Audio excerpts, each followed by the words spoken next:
free person. I don't get along with these earthlings.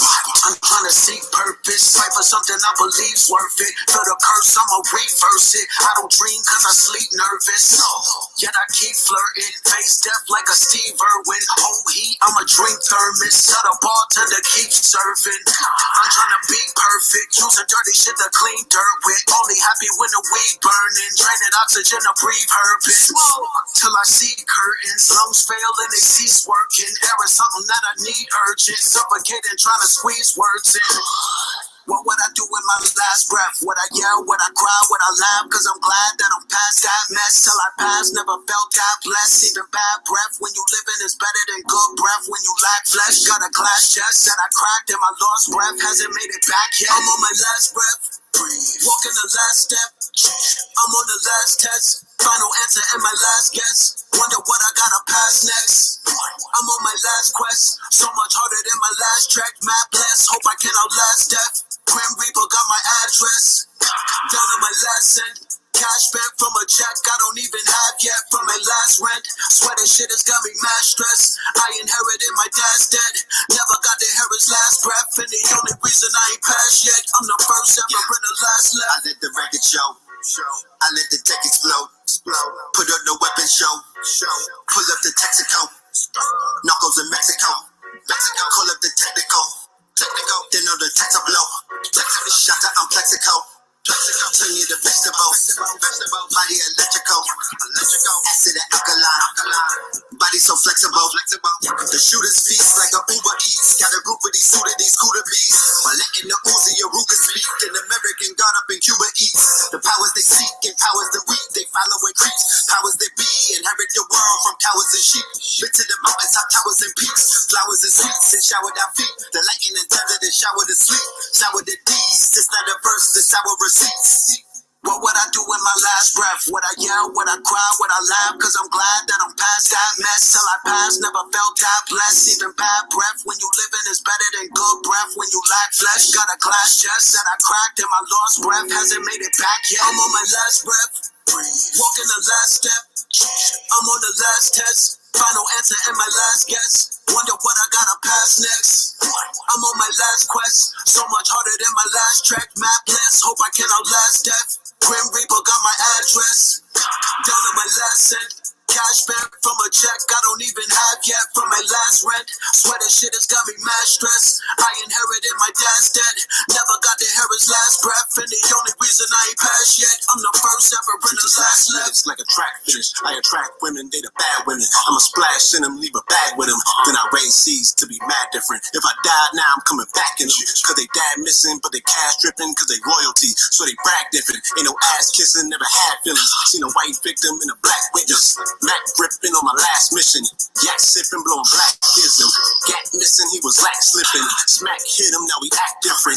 Apparition, the bad vision. The Mac that chip him and crash the system.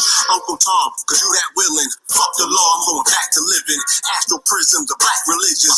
Activism to conversations. Sacrilegious, the palms of Satan. Black magicians, Babylon racing. Raise our hands to God we praising. Hustle in the marathon we racing. Nipsey at the finish line, he waiting. What would I do with my last breath? Would I yell? Would I cry? Would I laugh? Cause I'm glad that I'm past that mess. Till I pass, never felt that blessed. Even bad breath when you living is better than good breath. When you lack flesh, got a glass chest that I cracked and my lost breath hasn't made it back yet. I'm on my last breath. Walking the last step. I'm on the last test. Final answer and my last guess. Wonder what I gotta pass next. I'm on my last quest. So much harder than my last track. Mad bless. Hope I can outlast death. Grim Reaper got my address. Down to my last cent. Cash back from a check I don't even have yet from my last rent. Swear this shit has got me mad stressed. I inherited my dad's dead. Never got to hear his last breath. And the only reason I ain't passed yet, I'm the first ever and the last left. Sir. There you have it, family. Last Breath off of Black Magic album Holy Ghost Part 2. All right, shout out to Brother Rich. Yes, indeed, family. Welcome to another episode of Melanin Monday. This is episode number 127. Shout out to the Instagram family out there too. All right, love and light to the family. Let's start it out by doing the roll call. All right, let's get this roll call started. Peace from DC. Shout out to Denver, Colorado, Toledo, Ohio, Houston, Texas is in the building. Indianapolis is in the building. All right. Shout out to the Nap Town. Third Ward, Houston, Texas, H-Town in the building. Shout out to all of the H-Town family. Shout out to Pop Darby. I just was with the brother Pop Darby. Okay, we got Africa checking in. Instagram is giving us the roll call. Baton Rouge, Canada, Chesapeake, Bmore, Duval, Montreal, Canada, Wichita, Kansas, Tallahassee, Florida. All right, Los Angeles, Arizona, Louisville. All right, Washington, D.C., Louisville, Seattle is in the building.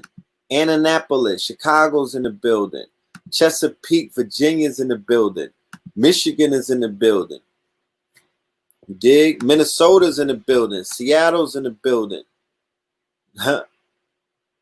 What's goody in Minnesota? Talk black to me. Huh? Cincinnati's in the building. South Central Los Angeles. Illinois, Wisconsin.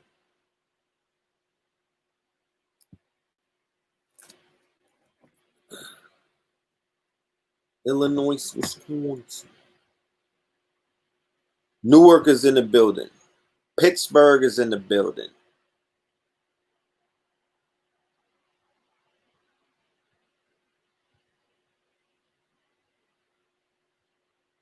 The Bronx is in the building. Kingsbridge. Shout out to the Bronx, the BX, my NY family. Now make sure y'all safe out there in New York. You know it's turned up right now. Seattle in the building. Brick City in the building. Chambanga, Illinois is in the building. 217. Florida. Land of Flowers. Rome, Georgia. West Phoenix. All right. Salute to West Phoenix. BK. Bosstown. 181. Burnsville. Minnesota. LA is in the building. Brooklyn's in the building. Yeah, BK is in the building. Milwaukee's in the building. Long Beach. Hey, cuz.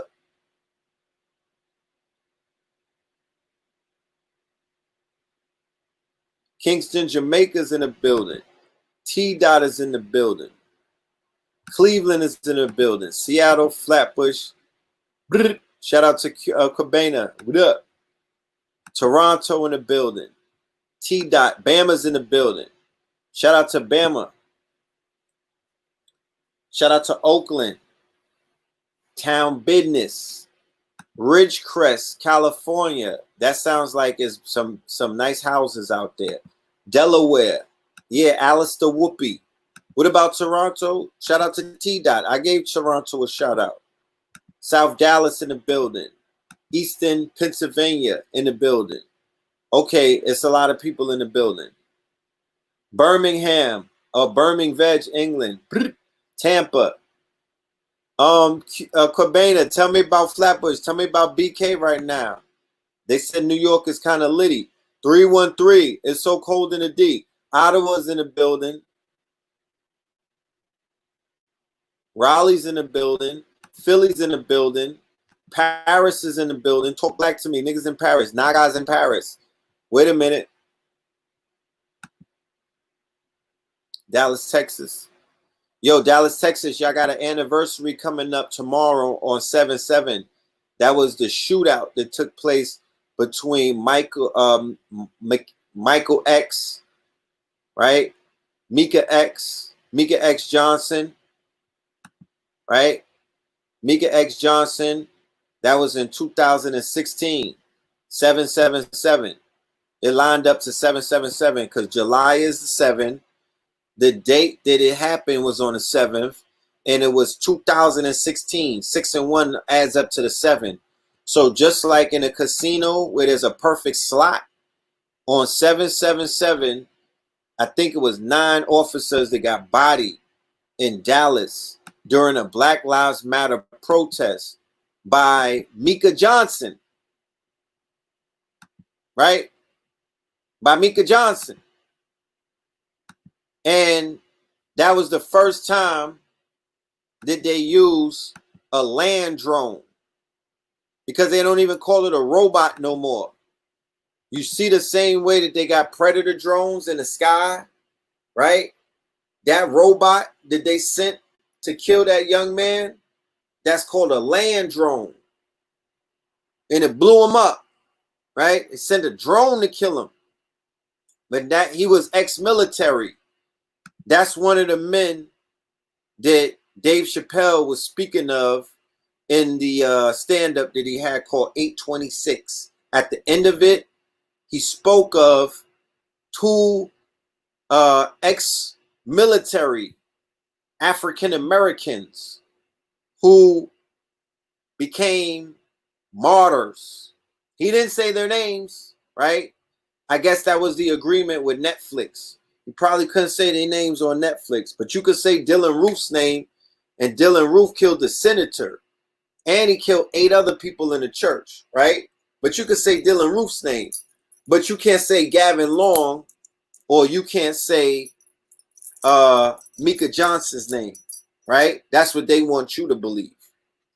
Or they want you to be afraid of saying their name. They want you to feel ashamed. Woo. They want to shame you. They trying to black identity extremists shame your ass from saying the names of 2 men who risked it all, right? If you saw the Farrakhan speech, Criterion, we're going to talk about that tonight as well, right? You saw that he opened it up and he started talking about martyrs, right? He declared Hafiz Muhammad, right? He declared Minister Hafiz Muhammad a martyr.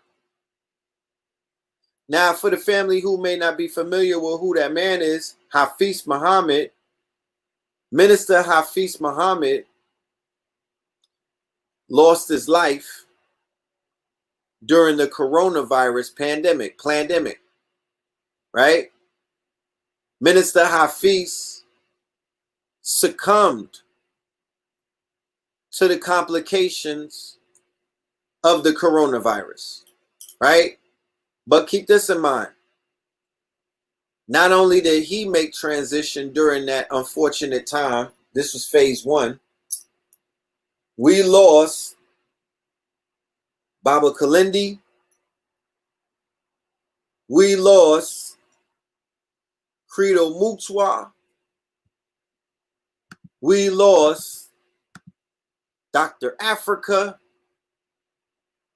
we lost Monk from 125th Street, right? We lost Bill Withers. It's a few other people. But we lost some legends, right? But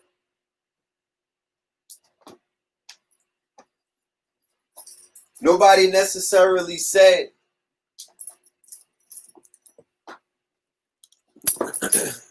publicly, to my knowledge, none of the spiritual leaders amongst us, right, who the people turn to for their spiritual advice, right?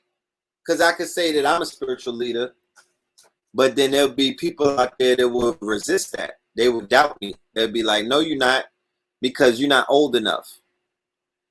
Somebody said, what's up with the Crowley shirt? This is Alistair Whoopi, my friend. That's Whoopi Goldberg, my nigga. You know what I mean? That's silly. Fall back, sugar. So people, when they would be like, you're not a spiritual you're not a shaman, red pill. So even though you said the Minister Hafiz was a martyr, right, when he made transition, even though you put his name out there and you stood on you know, you venerated. You venerated, right? You venerated the elder and you said his name because that's what you do. You're supposed to venerate anytime the elders make transition. You venerate them, you edify them, right? You say their names. You say their names, like Beyonce said. You say their names, and then you edify them. You say something good about them, and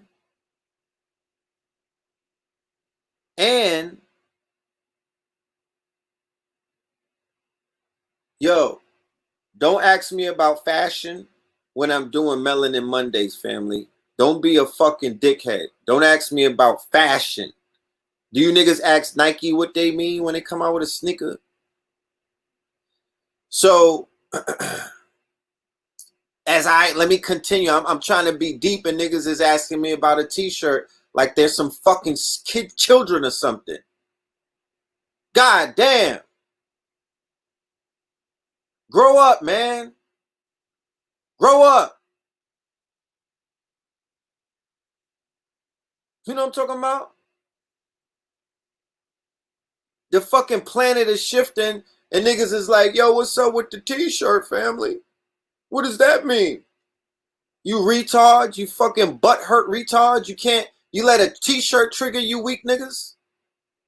That's how weak you are? In the middle of a war, you niggas is so weak that you don't understand what a fucking fashion is? You don't understand a design? You don't know what a flip is? But let me continue because, you know, that was a commercial for the Alistair Whoopi shirt. Go and get it at selected retailers so you can have weirdos ask you questions when you're trying to do deep shit. You know what I'm talking about? Y'all gotta change. Y'all not gonna. I'm not gonna let you get away with shit like that in my circumference. I'm not gonna let shit like that slide in my ionosphere. I'm gonna get at you, my niggas. You understand? I'm gonna get at you because it's the summer. This is a red summer. You know what I'm talking about? And we just got to put an end to a lot of the moist behavior that takes place in this community amongst you moist ass niggas who be worrying. Why you looking at my shirt anyway? Why you worrying about what I'm wearing anyway? Weird ass nigga. We out here trying to talk about the cosmos and y'all focusing on my fashion. Like that means anything. You know what I'm talking about? Like that means anything. I hope that wasn't no dude asking me about my damn t-shirt. No, somebody said don't let the feds get at you. Nigga, that's not the feds. How about that? I know what that is. That's not the feds. Y'all be giving these white people too much credit. That's one of these silly ass Negroes. Fuck out of here. That's not the feds. That's one of these bird ass niggas in the community. You know what I'm saying? Them niggas was around before the feds caught on to the conscious community. I've been seeing these niggas for years. Fuck out of here. Light you niggas up. How about that? We need to fucking roast one of you niggas. We need to put one of you niggas on the grill. So anyway,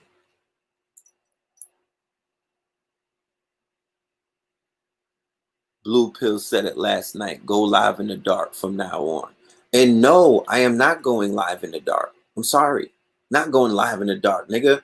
I'm going live with my fucking lights on. So you niggas could see me. You know what I'm talking about? I'm going live in HD, my nigga. I'm going live in 4K. So you can see every single detail. Pay attention.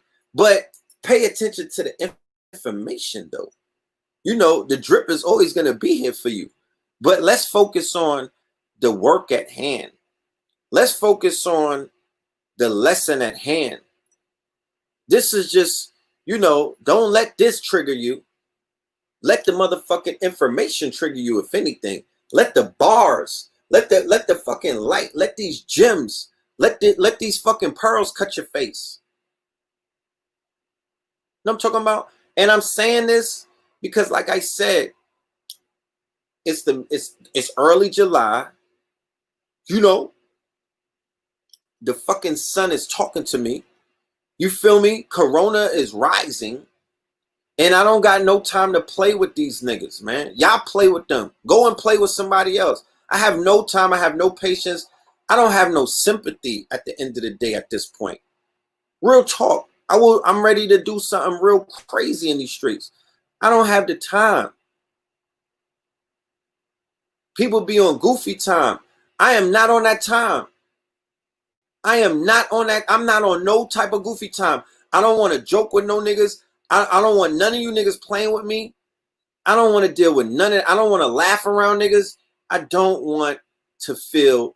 I don't want none of that. I'm not in that mood right now. I'm not on that time right now. I'm like homie that went to Stone Mountain. I'm on action time, nigga. I'm on go right now. I'm off the fucking porch, nigga. I'm on go time. So if you're not on go time, don't play with me.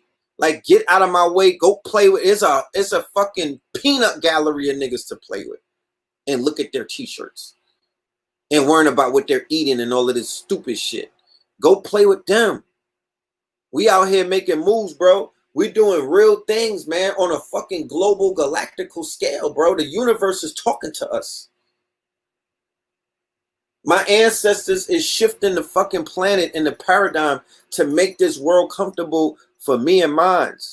So please, I beg you, stay in your lane. If you're not going to assist, if you're not throwing a motherfucking alley-oop, you're going to get dunked on. That's it. That's plain and simple. That's how it's going to go down. If you're not on the fucking floor running with us, nigga, we're smashing on you. We're dunking on you. We're running over you niggas. Playtime has been over, but it's really over at the end of the day. Especially after I know nigga, I know the criterion. Do you? Do you know what time it is? It's 12:44, cocksucker. It's 12:44. Nigga, man up. Stand up. Get your fucking guns up. Where's your gat, nigga? Where's your fucking hammers at? Huh? Where's your blickies? You niggas want to play like you tree huggers in the middle of a war. Don't play with me. I'm not here to meditate with you niggas. I don't care about none of that shit right now. Where's your blickies at, nigga? Where's your iron? Who's standing with you? Where's your shooters at? That's who I want to talk to. You know what I'm talking about? Where's the army at? Because at the end of the day, I see how things are going to have to get done. This is how shit got to happen. People got to see the force. Yeah, you niggas got to see you wooing back, nigga. Where's the woos at? Woo back, baby. They got to see the force. That's what they reacted to. Because when they seen the army marching on Stone Mountain, the people agreed unanimously. That's what's up. That's what's up. In fact, that's right. Shout out to the In Fact brothers. You're going to have them on the show. You know, I don't even want to talk. I'm going to just let them talk. I'm going to bring them on the show and I'm going to let them talk. And I'm going to let them talk. I don't even got nothing else to say. I don't even want to say anything else, but I'm going to let them talk.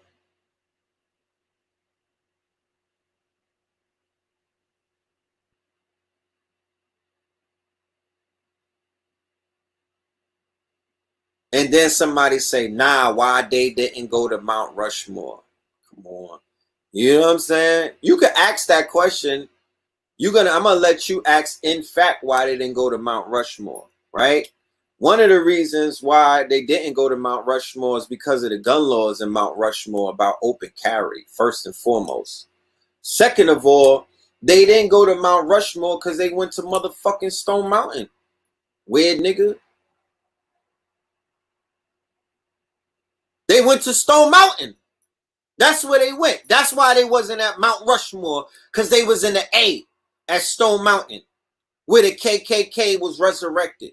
They were doing their ancestors' work. Was you at Mount Rushmore with your tutu?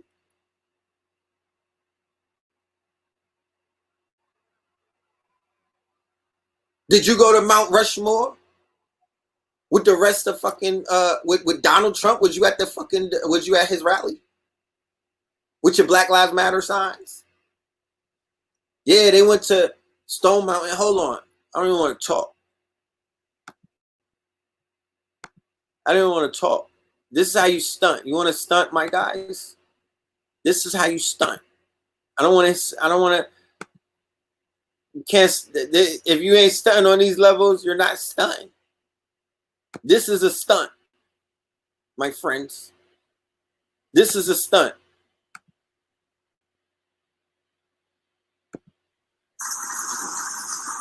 That's a stunt. Black power. Shit, Black Lives Matter. Black love, black love.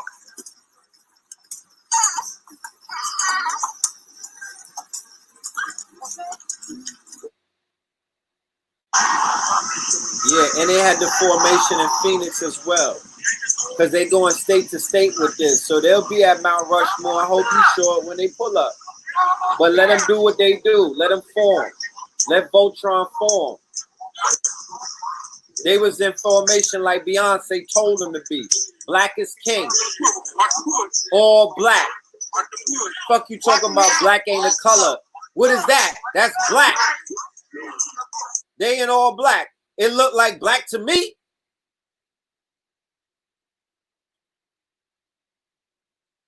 You sound dumb. Talking about they flexing. Yeah, they are flexing. That's a flex. You see the scared niggas, they don't think that's a flex. Y'all been threatening us since Birmingham. I ain't seen shit. When it's July the 4th. And all you scary ass Negroes that pass that shit around. Look at what the fuck you did. You made blacks come out. I don't see no white militia. So to the boogie boys, the 3%ers, and all the rest of these scared ass rednecks. We here. Where the fuck? Where the fuck you at? On the 4th of July, right after the Criterion, right after that red and blue star, right after that 1244, right after Farrakhan set it off on them small hats. You see the boys, you see them people pulling up. You see them sticks on deck. We not here to please you niggas. Nobody's here to please you niggas. This ain't for everybody. Oh, that one feel good. Yes, that one feels good. They not coming out for everybody. They not standing up for everybody. This ain't a kumbaya type of thing. They said clearly, we not Black Lives Matter. Listen to them talk right here.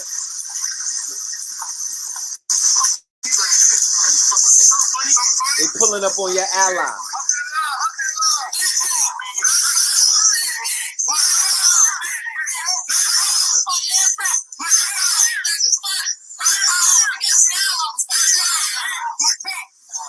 Shawnetta could have did this 10 years ago. I'm your worst nightmare, bro. Once you go in there and see that comedy and shit. This ain't the one you want to talk to, bro. We ain't no Black Lives Matter. We ain't none of that bullshit. We ain't Black Lives Matter. We ain't none of that bullshit. Real life Melissa, bro. Let me talk to you like for a minute. What are you? I just told you what I was. What are you? What are you in question? Everywhere you go, you invade, steal, rape, rob, and kill us. Then you steal people's culture. Then you have to have an attitude about it. Where's our reparations? Thank you. Of course. I like the song. It's not what you did. What's the answer?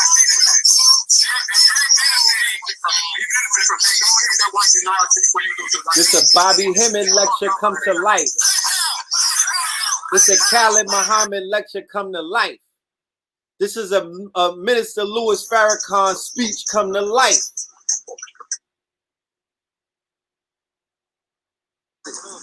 Wait till they join with the other gun club. This is just one gun club. But strategically, they got together. They understand the power of putting things together the right way because they got the attention that they needed. When the other gun clubs come together, and I hope there's no ego, and they're able to connect like Voltron, you could stop asking me about the standing army. What y'all gonna say when y'all see 100,000 armed people standing around Red Pill? Y'all gonna get scared? Y'all gonna tell me to watch out, brother. Be careful.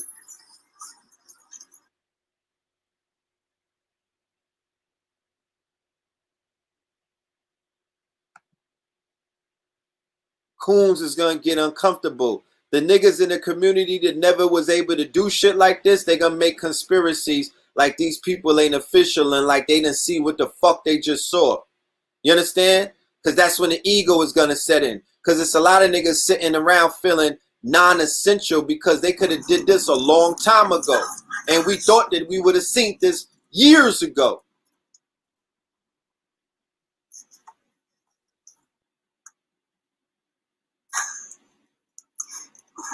I can't believe I'm seeing this. I can't believe I'm seeing this. Wow.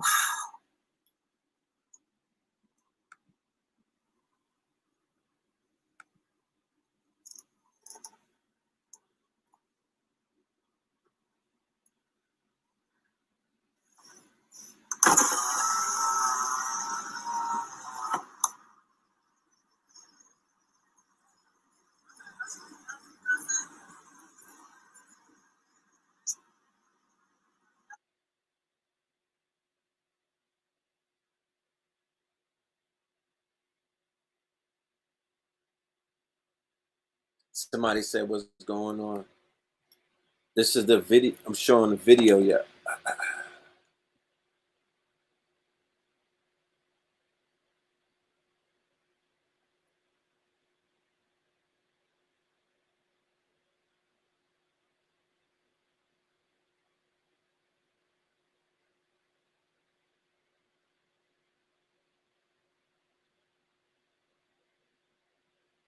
It was #1 trending on Twitter for about 2 days. #1 on the biggest media platform in the world, which is Twitter. The president done seen it. The vice president done seen it. Every single white person on Fox News done seen it. Kanye West done seen it. P. Diddy done seen it. Farrakhan done seen it. Everybody in the world been watching. And they shook.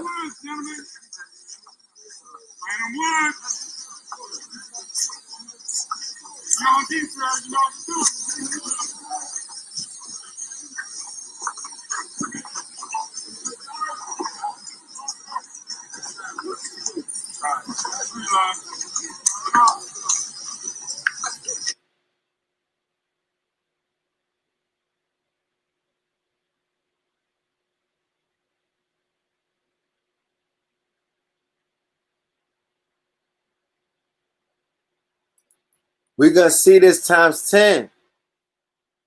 This is the beginning. The ritual was they did it on Stone Mountain. That's how you reclaim the power, because the KKK, you understand? The KKK was erected on Stone Mountain. Right? It was during a Thanksgiving. And that was the version of, that was the strain of the KKK that was hyper violent. Black power. Black love, black love. That was in Atlanta. Somebody said, what state was that in? That's Atlanta. That's Stone Mountain, Atlanta. Right? Stone Mountain is gangland for black people in Atlanta. That's gangland. Right? That's gangland. So this is a KKK outpost. Stone Mountain was the KKK outpost. So if you are if you're in a spiritual war, or if you're in a culture war, or if you're in a war where you're changing the spirit of things, then you got to do it ritualistically on the days that the spirit means a certain type of energy, and you change the spirit. They challenged the whole spirit of the 4th of July. It was not the same 4th of July that Negroes have been used to when they was wrapped up in Jules Santana American flags. That wasn't that this 4th of July. That shit was different. Counter threat. The threats don't mean shit to us. Y'all been threatening us since Birmingham. I ain't seen shit. When it's July the 4th, and all you scary ass Negroes that pass that shit around, look at what the fuck you did. You made blacks come out. You made them come out. I don't see no white militia. So to the boogie boys, the 3%ers, and all the rest of you scared ass rednecks, we here. Where the fuck? Where the fuck you at? Because look, if they didn't show up for the 4th of July, if they didn't cash in the motherfucking check that they was writing, then they lost that battle. They can't pop back up trying to talk about nothing. Let my dude talk some shit real quick. One more time. One more again.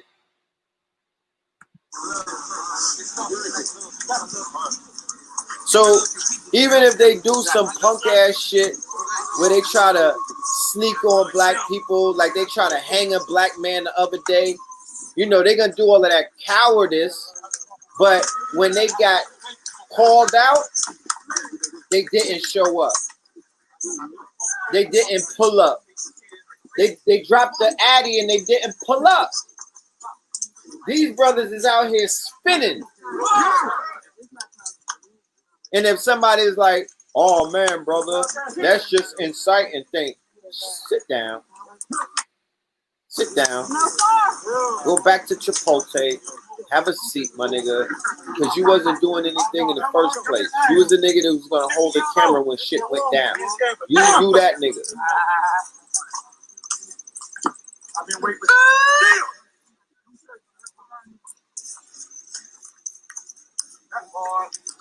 It is only appropriate that after 400 years, as prophesied, tribes of Israel, all 12 of them, you enslaved us, you degraded us, raped our women and our men, stole our history, stole our religion, and now you're trying to steal our lives. But you want us to believe they matter. You can kiss my ass right in the crack. Mine too. Me too. So it's only appropriate, y'all, that we go to the source. For all y'all like you don't know, this is the birthplace of the Ku Klux Klan. This is where they were born after they were destroyed.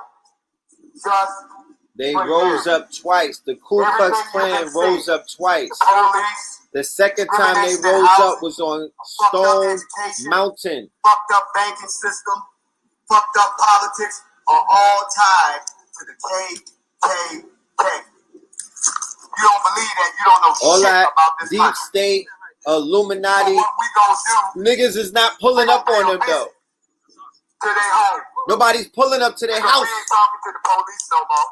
They just work for the KKK. We ain't talking to the government no more. It's all They talk. are the KKK. That's right. We ain't talking to the banks This is no more action. because they are the KKK. We ain't talking to most white people because y'all are the KKK.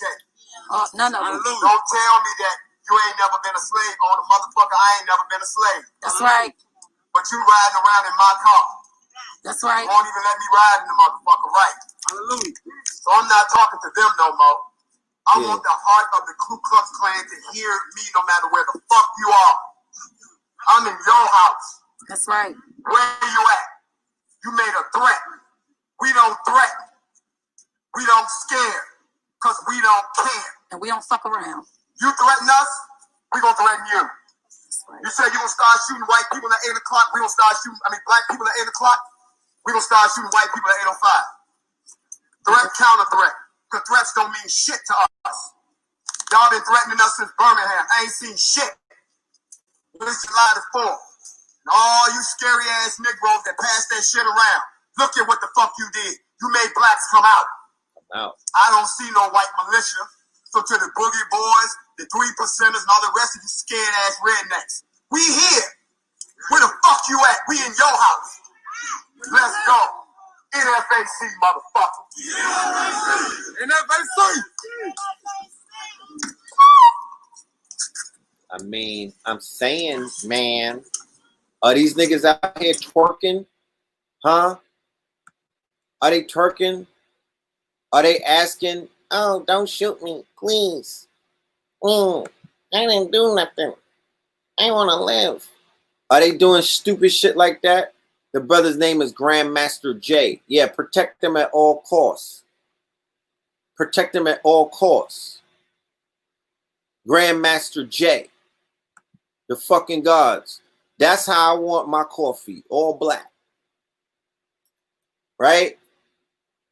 And ask the Moors what color was the shit that they was wearing if you can't say black. What the fuck was that? What were they wearing? Because they look real good in formation. Whatever fucking color that was. Pale, whatever you niggas call it. That shit looked good. Nobody had on rainbows. Nobody had on no other gang colors. It was just all black. Formation. Right? It was the formation. Beyonce said, get in formation. They looked like they were in formation. And then they were moving as one. When you seen them marching, was anybody twerking? Was anybody doing a TikTok dance? Was anybody jigging? Was anybody fucking doing the nay-nay? No, they was marching like soldiers. Because there's a time for play and then there's a time for motherfucking war. Right? There's a time to work and there's a time to jerk. And there's a time to twerk. But niggas is jerking and twerking in public when you should be working. And that's the problem. That's what looks, because that's the clean glass. And the only thing that we've been drinking all this time is Flint water. Ever since 2012, niggas been drinking Flint water, calling that the clean glass. But when you put the fucking clean glass up there, you know that you've been drinking dirty water. All of that punk ass shit that niggas been on, that's been dirty water. That's why the weird niggas is like, why is Red Pill always mad? No, you fucking moist piece of, you fucking moist Rasta pasta, you know what I'm saying? You bussies with attitudes. I'm not mad, nigga. I'm lit. What are you talking about? If I was mumbling, you niggas would have me on Spotify right now. If I was fucking mumbling and going all over the place, you'd be like, he's raving. This nigga's lit. No, nigga, I'm not mad about a goddamn thing. Dogs get mad. I'm fucking tight. Then I gotta occupy you first with you weird niggas. That's first and foremost. Secondly, I'm just fucking turned up and I'm lit, nigga. And if you're not lit, you're not tapped in. How about that? If you're not bouncing off the fucking walls these days, nigga, you're not tapped in because you're not receiving the signals that the universe is sending out. The shit that's having these niggas telling you niggas to stay inside. Because if we all get outside, we're gonna turn into fucking, we're gonna get real rowdy. We're gonna be rowdy rebels. Look, they let niggas come outside and the shit turned into the Boston Tea.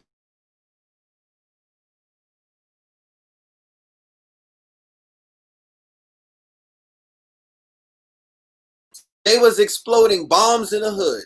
They let rambunctious Negroes in New York outside. And what did they start doing? Shooting shit up and turning the shit out. It turned it to Gotham City in fucking overnight. New York went into a curfew. When they let the curfew up, it was Gotham City. That's a fact. Whoever's in New York, please give me a fire emoji so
New York is going crazy.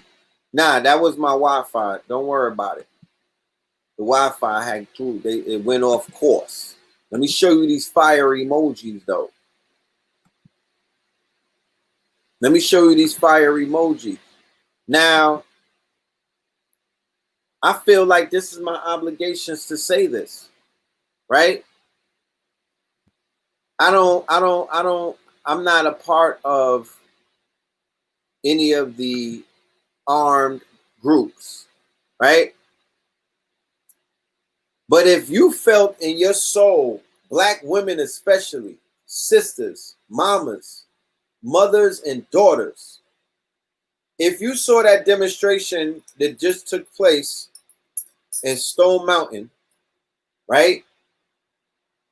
And then you're going to see other footage too, because they formed up in another state. I believe it was Arizona. I'm encouraging you to get down with an organization, right? Be a part of the organization, even if you got a jacket and you can't carry a weapon. Maybe you can help with the logistics. Somebody said black women don't care like I wouldn't say black women don't care about what? I would say that I would get with those organizations, sisters, right? I didn't say to join an organization and worship everything about that organization. I didn't say to join an organization and make that organization your leader or your church or any of those things. I didn't say none of that, right? I didn't say none of that. I said, quote, because I want to quote, because I don't ever want to be accused, because people come on my show and then people start following those people. People see me with people and people start following those people. And what happens is people leave home. They leave home. And once you leave home, you out of my hands. Once you leave home, what you talking about? I ain't responsible. You got on the ship with that person and went sailing. You went mountain climbing. You got on the train. You got on the train, the plane, and the automobile, and you joined this organization or this leader or whatever flute you was listening to, and that's what you've been following since that day. So you pretty much in those people's hands. So what I'm saying is this, that you could belong to an organization and not have the organization belong to you, right? But get yourself signed up. Get underneath the cover of protection by either being a card carrying member, right? Or not just being affiliated by following them online. Because you'd be like, oh, somebody come for me. These niggas is out here turned up. And they like, yo, what organization do you belong to? Who's responsible for you? I'm following In Fact on Twitter. That's not enough, bro. That's not enough. This is not 2019 and every year before that. We're in a new day. We're in a new age. We're in a new period, right? And that just don't cut it anymore. You got to be a little 10 toes down with your demonstration. You got to be all hands in. You got to have your hands in the motherfucking pot. Right? So I'm saying, and I am encouraging my brothers and sisters to exercise your Second Amendment right to get you your AR-15s, your AK-47s, your shotguns. You could kind of leave the handguns. I mean, the handguns is one thing, right? You got Naga, you got In Fact, You got them, what's that? The Huey P. Newton Gun Club, right? There's a few of them. But there's things about weapons that the family needs to know. There's things about non-lethal and lethal combat the family needs to know. Remember, you can have a weapon, but you don't have tactical training, right? That is a whole nother, that's a whole nother animal. I'm going to bring a tactical training expert on the show. We're going to have retreats to land right where I'm at, right here, for tactical training. That's coming up. You know what I'm saying? Don't look for me to be on some Rambo shit, because, I'm going to facilitate things because of, certain type of, you know what I mean?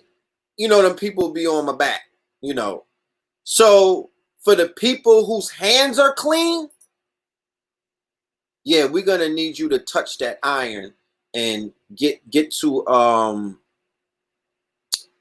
these tactical trainings and teach these babies, teach these young adults, teach these single mothers and these single fathers and these brothers how to protect oneself unapologetically. You don't got to ask permission.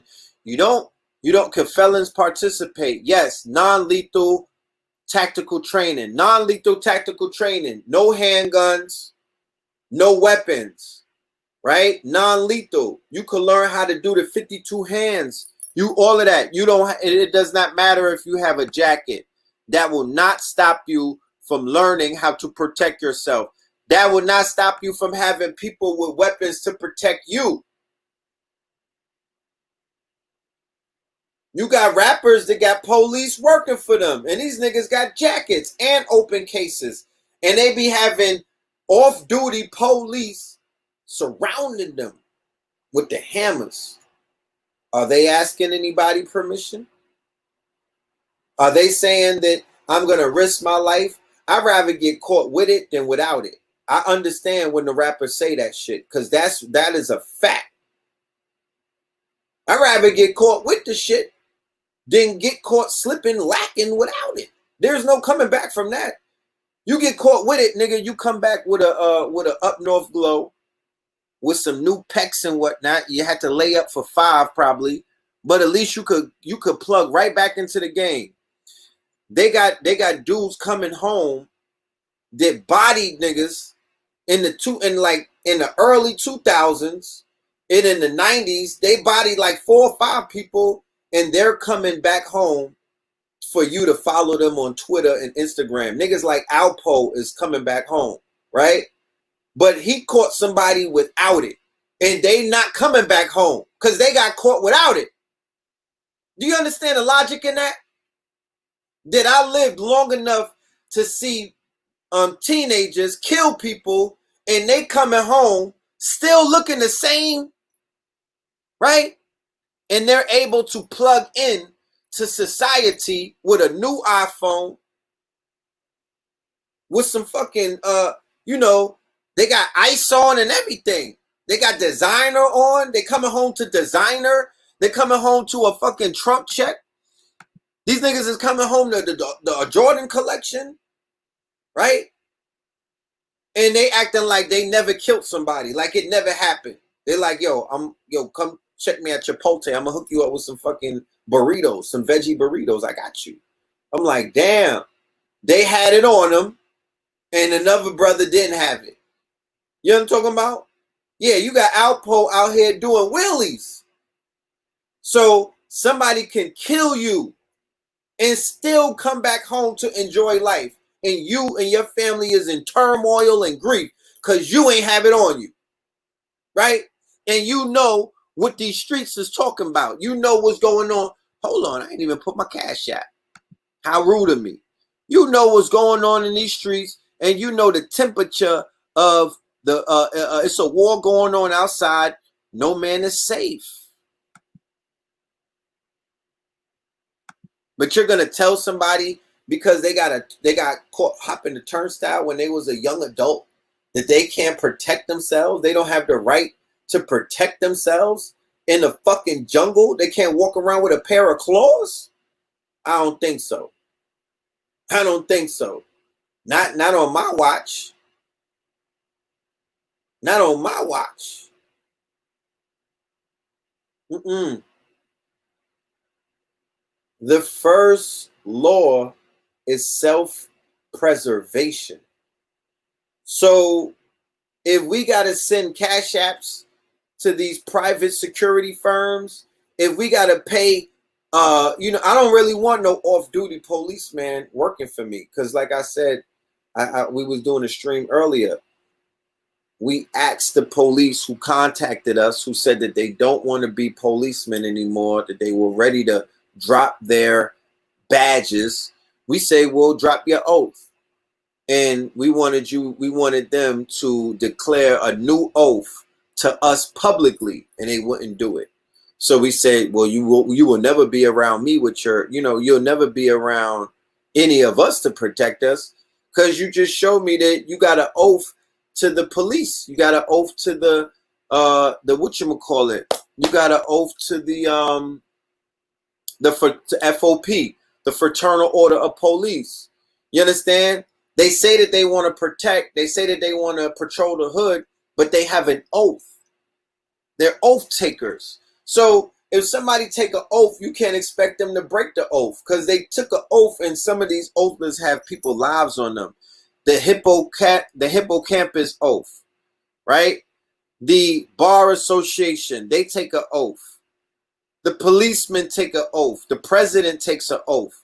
Lawyers and judges take oaths. Those not your friends. You niggas that get rocked to sleep thinking that that's your friends and this is a friendly thing, but nigga, business is war. Nobody's your friend. You're a fucking customer. Get it through your thick skulls. Nigga, you're a customer and you're not a hustler. And the ones that are hustling you are. And you're the customer. Like Jay-Z said, in the presence of hustlers, you only a customer. So if you can't figure that one out, then you shouldn't be listening to me. You niggas need to unplug from the red pill and go to romper room. Go play, you know what I'm saying? Go play in a fucking jungle gym, because that's real simple. You know what I'm talking about? That was a simple bar.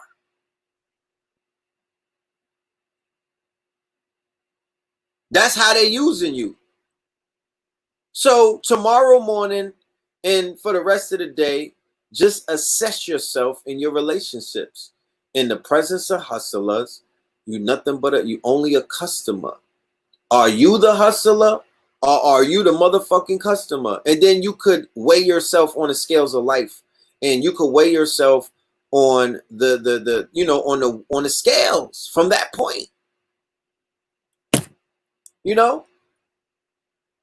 We live in a consumer-based reality. Henceforth, the title of the show tonight is called The Conscious Industry 2020. That's my upcoming class that I will be doing on the 23rd, which is a Thursday. KTLians, KTL University, all of my students, all of my master students, I need y'all to tap in, because I am going to be tapped in. I'm going all the way in about a multi-billion-dollar industry that's called the conscious industry. Right?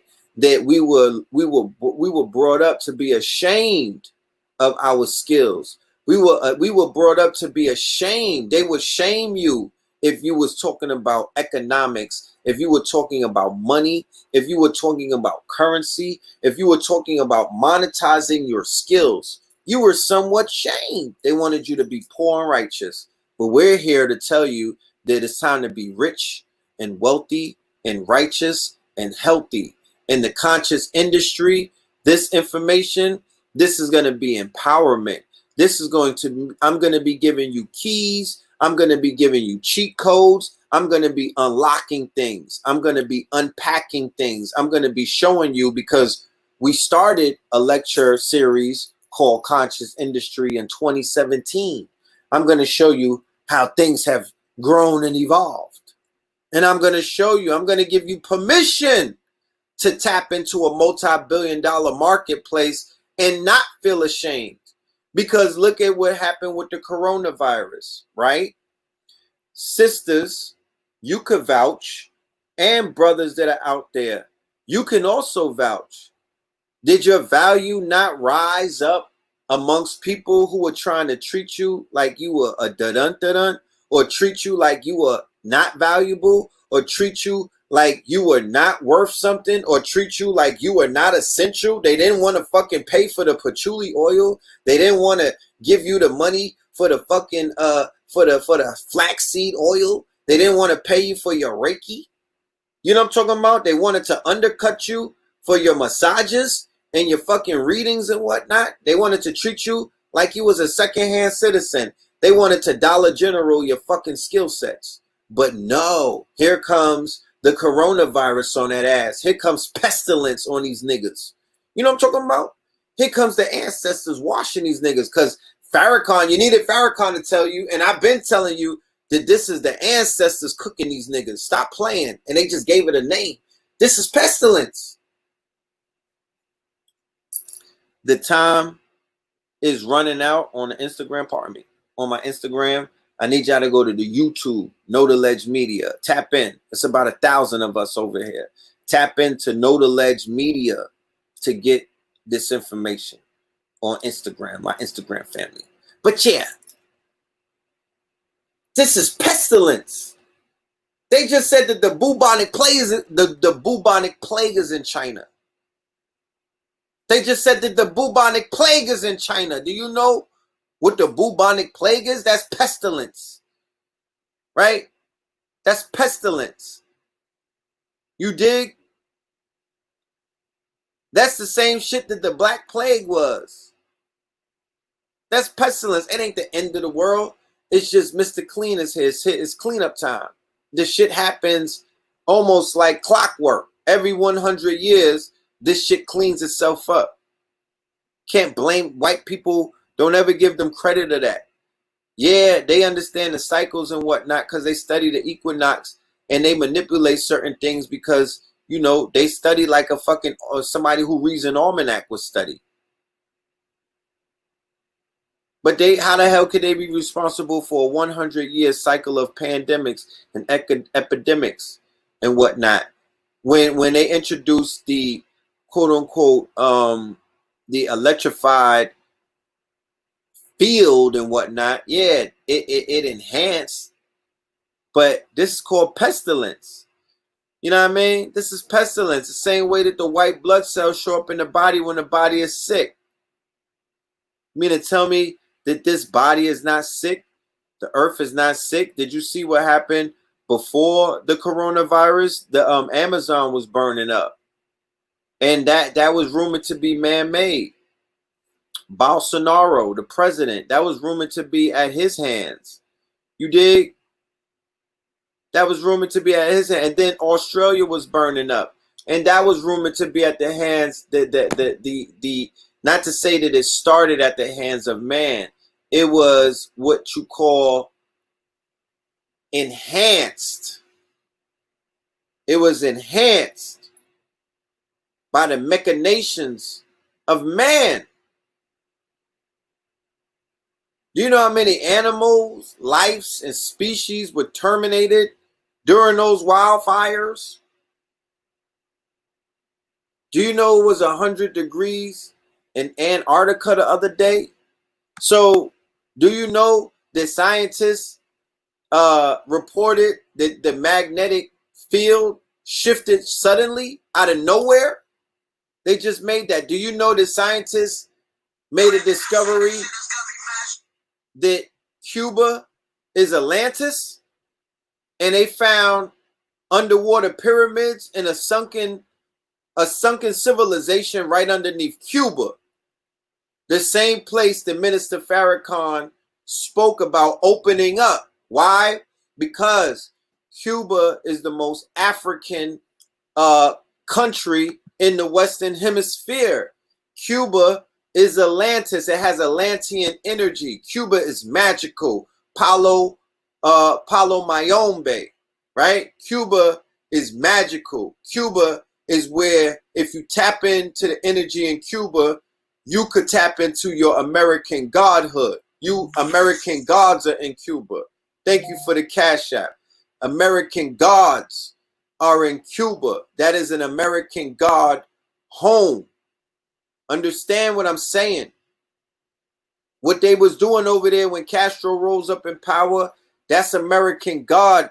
That they guarding over there. Stop playing. Do not, for 1 minute, sleep on Cuba. Right? And they're so advanced that they was going around the world curing whole countries of coronavirus. They so advanced that they out there with the remedy, right, for the corona way before the trials at the WHO or the CDC has even started. Cuba is on top of it, right? Shout out to Asada Shakur. Shout out to Asada Shakur, right? Cuba has highly skilled doctors and engineers. Why? Because in their DNA is Atlantean energy. Why? Because in their ancestral DNA is Atlantean energy. They are allowed. They are stuck in time. They are encouraged to tap into their ancestral DNA. They are encouraged to be African over there. They are encouraged to be magical over there. That is what they are encouraged to be. They are not being watered down and quote unquote whitewashed by Western media, by Western standards and things like that. Am I still selling masks? Not really, because I don't believe in the mask too tough. So I'm not really pushing them like that. You feel me? I'm going to sit that one out, man. All money ain't for me. You know, I'm going to let the people selling masks get to their masks, but I'm not really pushing masks and shit. Yeah, look at me, baby. Look at me. Right? You can't sleep on Cuba. Jay-Z and Beyonce went to Cuba and they came back different people, man. And I'm not out here bandwagoning and, you know, on the Jay-Z Beyonce train. I'm just saying that I recognize change when I see it in people. You know what I'm talking about? I know when people I know when people get initiated. I know when they get initiated. I could see it. I could see it on them. I could see it on them. And that's not for everybody. That's private information. So, you know, sometimes we out here telling people's private information, but that's not for everybody to understand because everybody's not on the level to understand shit like that. So sometimes you even got to warn yourself when you out here thinking, oh, I'm exposing stuff. And that's certain people's private information. But we become so information hungry that we willing to tell anything about anybody at any given time. And that doesn't benefit us in the long run because we get caught up in spookism. We get caught up in conspiratorial shit. We get caught up in non-activity because all of that is mental masturbation. It's a form of masturbation, bro. It's jerking off. Either you working, you jerking, or you twerking. Which one are you doing? Because all that is mental masturbation. That's all jerking. Yeah, Fidel got all them peckerwoods out of Cuba. He's a fucking beast. He's a beast. Niggas should be figuring out how to get over there. Niggas should be really figuring out Nagas and Neguses and everybody. We should all be figuring out how to get up over there so we can get blissed. What do you think about the stone mark? You got here late because I already talked about that. Yeah, either you New Jersey twerking, or you jerking, or you working. Right?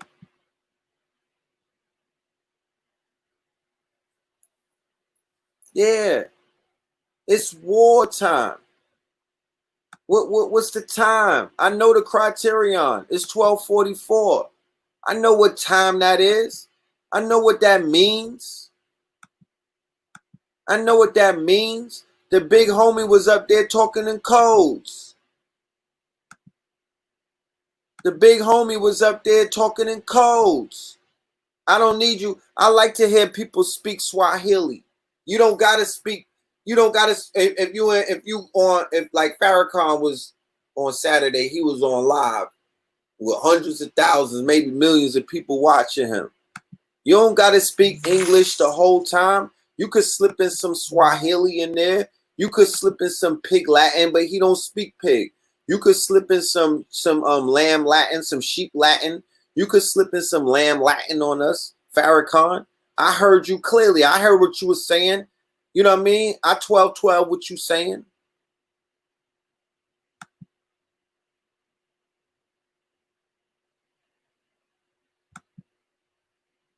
I think we got Wesley on Wednesday. So you can ask Dr. Wesley about what you wanted to know about the FBI reports. I think Dr. Wesley is scheduled to be one of our guests on KTL Radio 2020 on Wednesday, because we had Dr. Wesley in 2011. In 2012, he was on our show. 2011, 2012, we was rocking with Wesley Muhammad, Dr. Wesley Muhammad, when he was True Islam. Yeah, so Dr. Wesley is going to pull up, and we're going to talk more about the red and the blue star, Kachina, the Hopi prophecies, right? We're going to let the God talk about it, the God protocol. We're going to talk about the wheel. We're going to talk about the weaponization of marijuana, and we're going to talk about a few other things. So please be in the building. If you're not subscribed to the channel, I don't know what do your due diligence, hit the bell and all of that fly shit, so you could get notifications. So when we throw the flyer up, you could see it. Follow us on Instagram and all of those other things, right? Follow us. Let me give you the @. Let me give you the Instagram handles.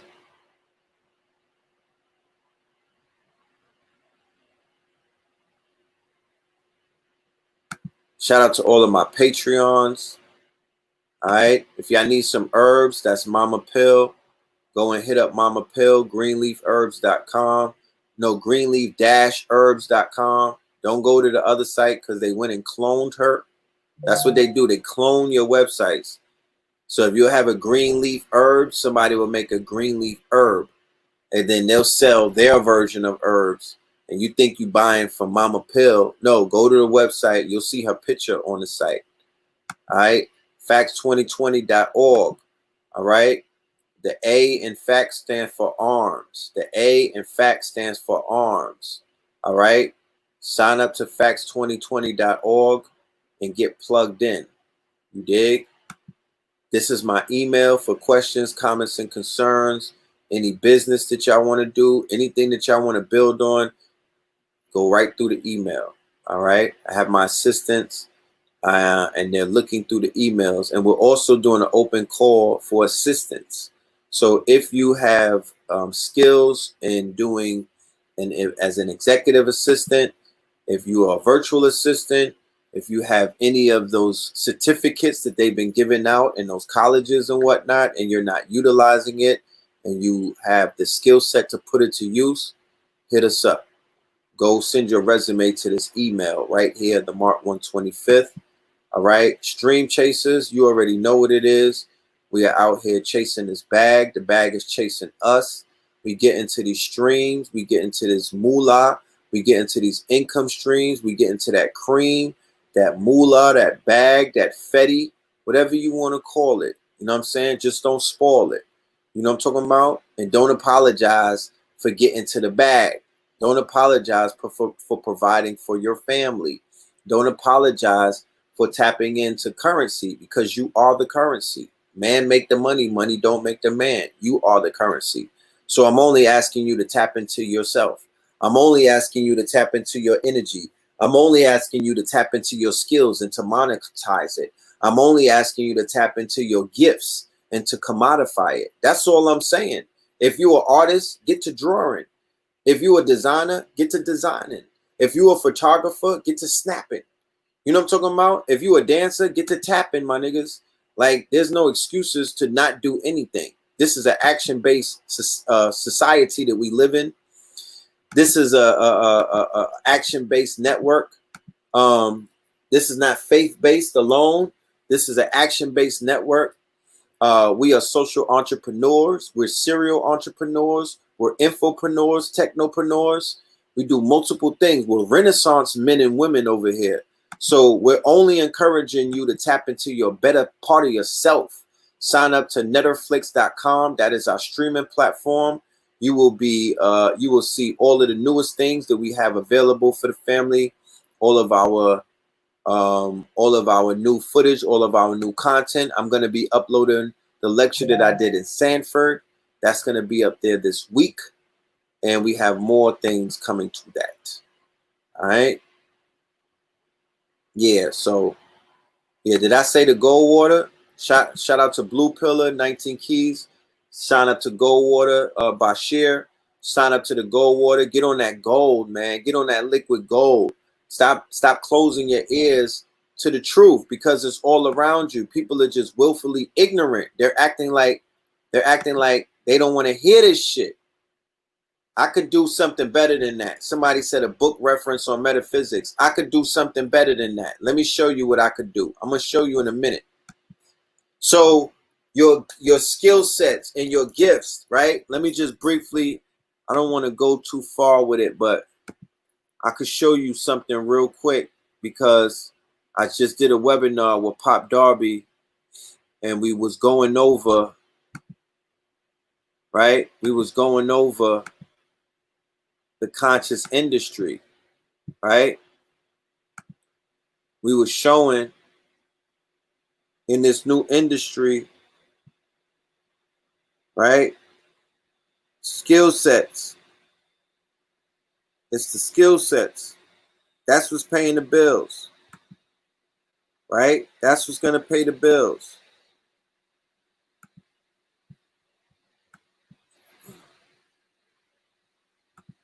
Give me 1 minute. Just got to make sure. Pull this up.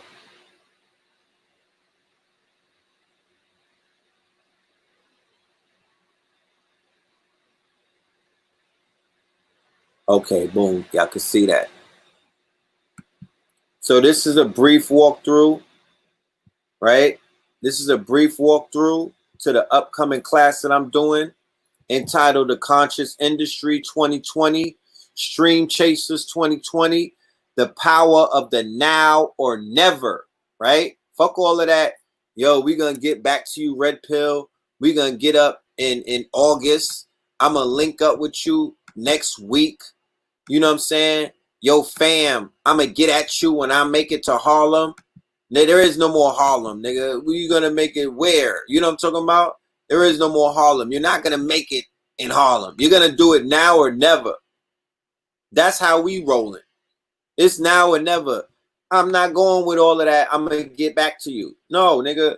We're going to deal with it now, or we not going to deal with it. Who told you that I'm going to be around when you ready to get with it? Who told you? Who told you that I'm going to answer the phone when you call? So there's a book called A 1 Minute Millionaire. I suggest the family go and Google that, right?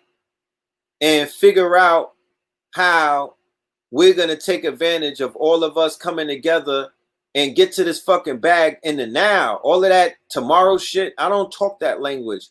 I'm in the quickening. Life is going at a fast pace. I'm living in the now. The now is where it's at. It's not tomorrow, and yesterday don't exist. All of the power is in the now. And to show you that this is a now-based reality that we live in, we now are in the era of live, right?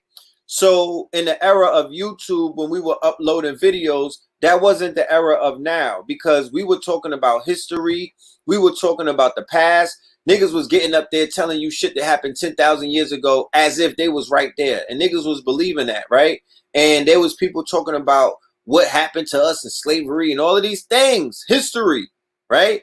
Nobody was focusing on it now. How do you know that? Because niggas didn't build nothing. Who you talking about? And then there had people that was romanticizing and fantasizing about what they gonna do tomorrow. Yo, I'm gonna build a school. Yo, I'm gonna build a city. Yo, I'm gonna build a boat. Yo, I'm gonna build a plane. Yo, we gonna be lit in 2028, right? And that wasn't what was up, because there's no power in that, right? And that was the YouTube era. Then Instagram came.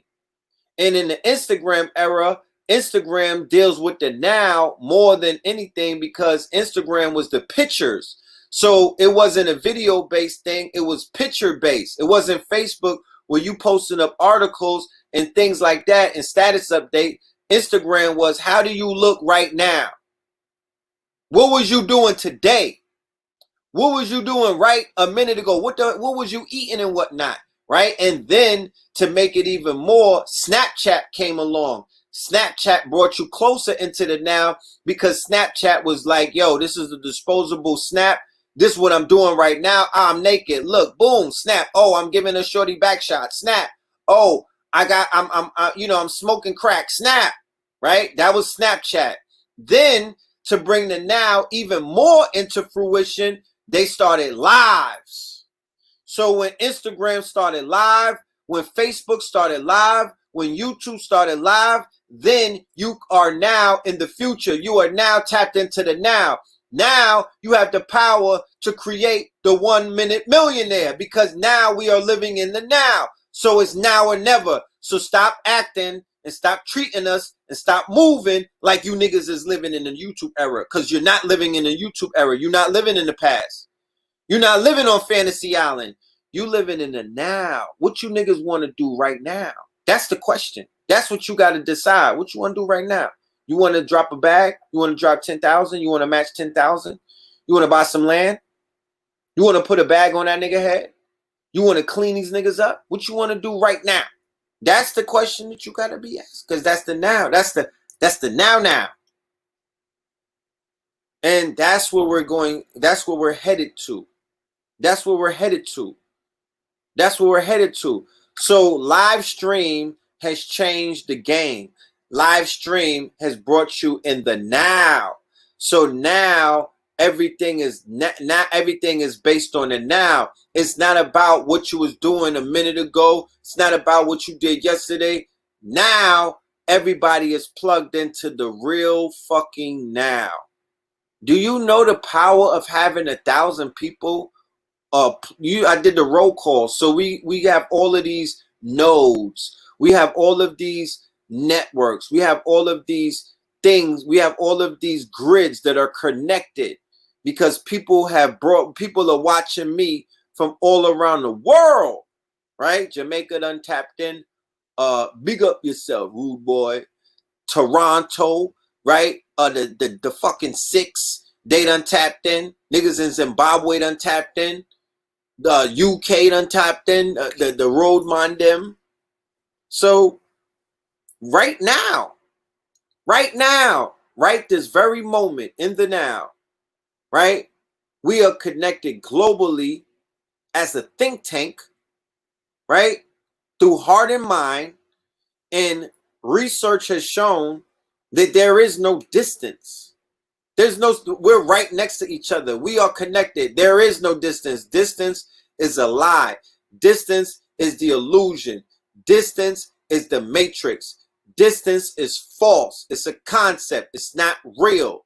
Okay? You can heal somebody from thousands upon thousands upon thousands of miles away. You can reach out and touch someone. So that's free energy. We're tapped into an energy source. We are connected with the magnetic fields. We are connected through an energy source by way of the mind, by way of the heart. And that there, my friends, is a web. You could strum, you could string, you could play string, you could play on those strings.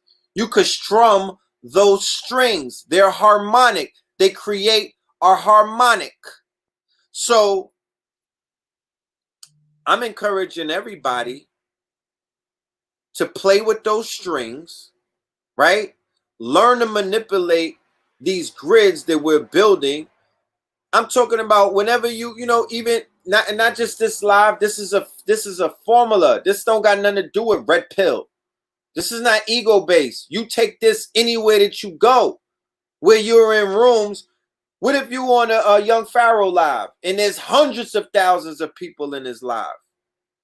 You could tap into that energy. That's free energy. What if you on Tariq Nasheed's live? You on 19 Keys live? Any of the live, Rizza Islam lives, all of these lives, these are power sources. These are energy boosters. These are magical, these are ionospheres where you can manipulate reality. I don't think y'all understand who the fuck y'all are. But I'm here to remind you. You are God and goddess. I'm sure that I don't have to make a distinction because it's one. You are him and her. You understand? That's you. You making this shit. You are a part of a paradigm shift. It's not that you're here to witness it. No, nigga, you're making it happen. You're willing it. Bobby Hemmett told you that this shit is over and you're here to make it happen. You understand? You're willing it. It's your minds. It's your third eye. It's the fact that enough of us have waken up. We fulfill prophecy. This is not no single-handed shit. I'm here to let you know that I'm witnessing some shit in my movie. Yeah, I'm here to qualify myself in the motherfucking production. I'm here to testify. It's a testament. Corona Rising, Ascension Protocol, Fear of a Black Planet, Fear of a Black Messiah. The evolution will be digitized. Food, art, arms, clothing, coding, culture, technology, transportation, shelter, all of that. But I'm just testifying to my truths. But we all got truths. And we all witnessing things. And we all going through changes. And we all leveling up. And we all finding out that our master teachers didn't lie to us. Sabi Genesis. Right? So it's a jubilee. And I'm in jubilation because nothing is going wrong. Everything, I mean, everything is going according to plan. Everything. And there's opportunities to get wealthier. There's opportunities to get healthier. There's opportunities to tap into the abundance. And there's opportunity to save these niggas by the hundreds. Because they're ready. The students are actually ready. So we got to teach them.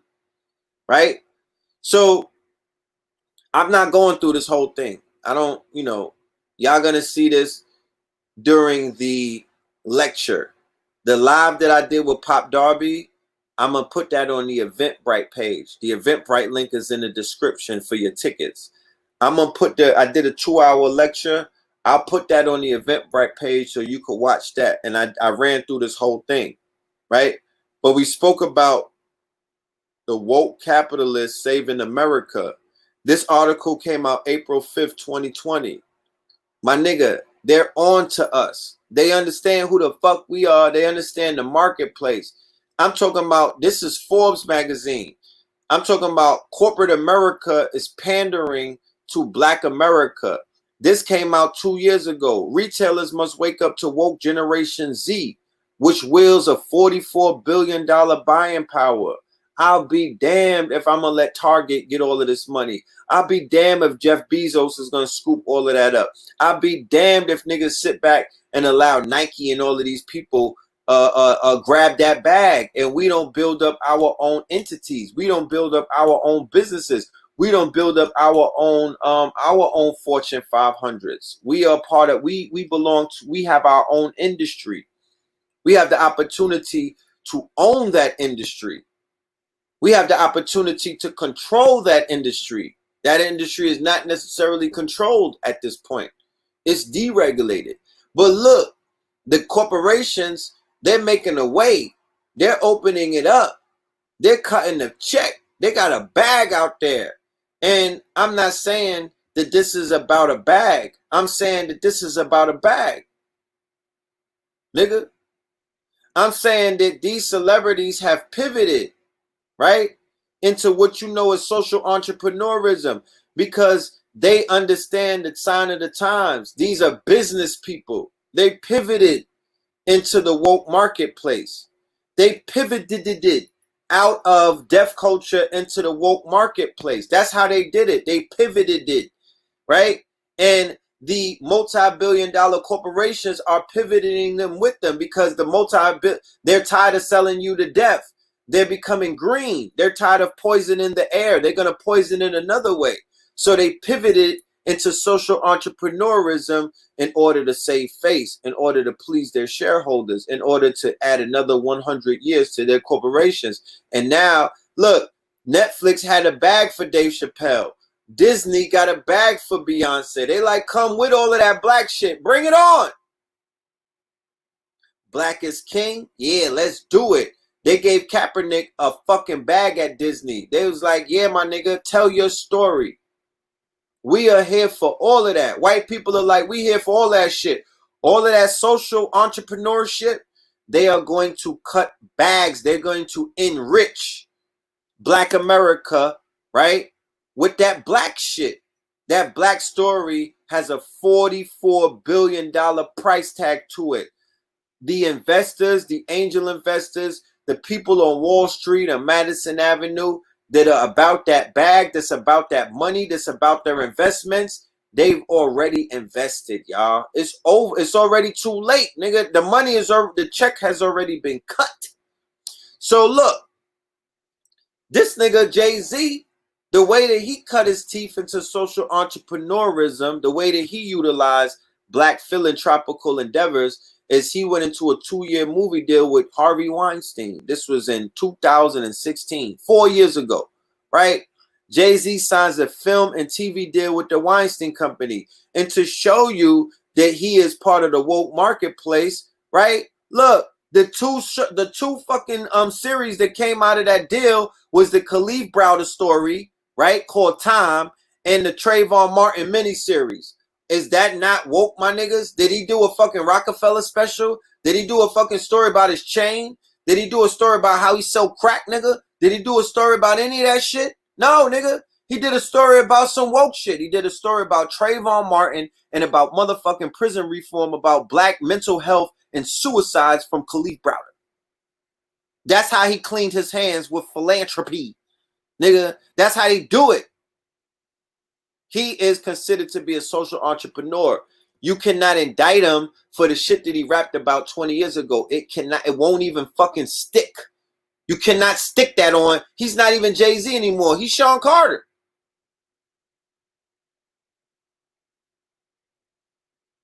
He's Sean Carter. Somebody said he's a clown. Yeah, whatever. Cool. Hey, this is not about him being a clown or not being a clown. This is about showing you what has happened and you can't do nothing about it, right? Just showing you business, right? You're not in business, and he is. He's in the business of being a clown, right? And making money off of that because he is the most visible, he's the most successful, he's the most outspoken, and he's the most connected, woke businessman that you'll ever fucking meet in 2020. P. Diddy don't got nothing on this nigga. He is the crowning achievement of the woke marketplace. Jay-Z and Beyonce together. Billions together, right? And they're about to body that motherfucking album, Black is King. Watch. With Afrofuturism. They about to give you another Black Panther. That's a fact. Right? So the woke generation wants to buy from woke stores. Right? Force-fed advertising is a non-starter. Generation Z listens to their peers. Remember, they abandoned YouTube. All of the advertisers left YouTube. Where are they going? What woke platform are they signing up to? Donald Trump signed a executive order which prioritizes your skills over your college degrees in federal hiring. Right? She could be a dumbass nigga, but if you got skills, you could get you a federal job. How about that? How about my brothers and sisters who are skill-based? How about my brothers and sisters who've been putting in all of that time getting your skills up? Over and you don't owe Fannie Mae and all of them. You wasn't sacrificing your family in order to get a goddamn degree. Well, Donald Trump done pulled the fucking carpet from underneath y'all, and he handed the keys to the throne to people who basically got skills. You could learn skills on the internet. You know what I'm talking about? You could learn skills on Trump Academy, TrumpUniversity.com, nigga. You could get accredited on OSHA.com. You could get accredited on fucking Lynda.com. You could get accredited on KhanAcademy.com. Nigga, are you serious? You can't. You don't see the plus in this. I don't know if people could see how this is a super come up, right? There goes the executive order. So you can go on to whitehouse.com and read that shit. Right? And here it goes. Here's something I want y'all all to tap into. Go and Google this shit. Please go and Google it, because this is worth more than any kind of fiat. This is worth more than any kind of fiat, any kind of cryptocurrency, any kind of Bitcoin, any kind of piece of gold that you could accumulate. Because people think that when I say get to the bag, that I'm talking about fiat, that I'm not talking about your spiritual bank account, that I'm not talking about getting your mind and your spirit right, that I'm not talking about doing some motherfucking community service in your neighborhoods so your spirit could get up. What's your spiritual bank account looking like? Because a lot of you niggas look real dusty in these streets. You don't got that glow. You know, the kind of glow that you get when your spiritual bank account floweth over. You niggas went from ashy to classy, back to ashy. So the Harmonic Convergence 2020, go and look it up. Please go and Google that. Go and Google that. Ross Ben was just on the show yesterday. If you didn't catch the show yesterday, it's in the archives. It was a legendary show that we did the day after the 4th of July. And we did it with the mystical magi, Ross Ben, and he bodied it. We did it yesterday. Please go and look at it after you see this. And he spoke about the Harmonic Convergence 2020. It's a 10-day free online event with multiple people, allies included. It's a lot of allies, right? It's a lot of allies. And they are going to fuck in, right? They are going in. Don't get on your anti-ally shit right now. Go and tap in, because there's people of all nationalities, and you might even be able to tap in yourself, but they are on some spiritual shit. They're doing a 10-day global live stream meditation and collective contact broadcast. They want to contact the spaceships. They want to contact the entities. They want to contact the Star Nation. It starts on July 5th and it ends on the 14th. It's featuring indigenous elders, evolutionary and spiritual leaders, ancient history scholars, extraterrestrial researchers, musicians. Each day will include meditations, talks, music, and more. The goal is to help humanity take another step towards realizing our intrinsic connection with all life and our role as planetary stewards within a larger universal community. And I'm here to let you know, beyond any reasonable doubt, that we are part of a larger galactical community. Don't be so arrogant. Don't write it off. Don't call me crazy. Let that shit resonate. Close your eyes and ask your ancestors, is this nigga bugging or not? Day one. You missed that, but I think that they recorded it so you can watch the replay. Day one deals with the universe within. Day two, face the shadow. Day three, the leadership of love. Day four, move with nature. Day five, technology and balance. Day six, living in reverence. Day seven, let's get visionary. Day eight, inspired action. Day nine, celebrate our human family. Day 10, expand into universal harmony, right? Random fucking This is a random. I'm about to get me about 10 grams of magic mushrooms, right? TGI. Yeah, what is that? TMI, too much information. I'm about to get me 10 grams. And my niggas, I am unplugging from the matrix and I'm tapping in to this thing right here. I'm not missing out on this right here. I'm tapping the fuck in and I'm going upstairs with all of these people who are going upstairs and I'm going to figure this out. And I'm getting me an 8 for some good kush too. Right after I talked to Wesley Muhammad about what strain is okay to smoke. And I'm going in. I'm going in and I'm going to get back to y'all and I'm going to let you know what the fuck happened. But I'm not going to miss this window. I need to get my glow on. I need to get my Leroy. You know, fuck that. I need to get my Show Enough red glow on. I let Blue Pill get the fucking Leroy glow. And I need my red glow. Because that July 4th was something else, y'all. That July 4th moon, that was something else. So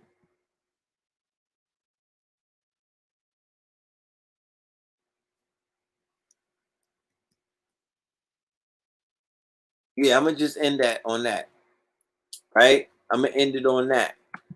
Y'all get y'all tickets for this upcoming lecture for the conscious industry. It's gonna be fire. Yeah, it's gonna be very information laden, solution based. You're gonna be dealing with solutions. You dig? Yeah, it's gonna be lit because it's solution time. There's nothing more to say. It is solution time, and the people want solutions. The people want solutions. They don't just want to hear it. They want to see it. They want to see it. So we're gonna show them in the conscious industry. I'm gonna show you businesses. We're gonna introduce you to entities. We're gonna showcase businesses, right? As if they, because people would say that, oh, I didn't know they existed. Well, you'll know that they exist because we're gonna showcase them. We're going to showcase them. We're going to show you them that they exist. And we're going to encourage you.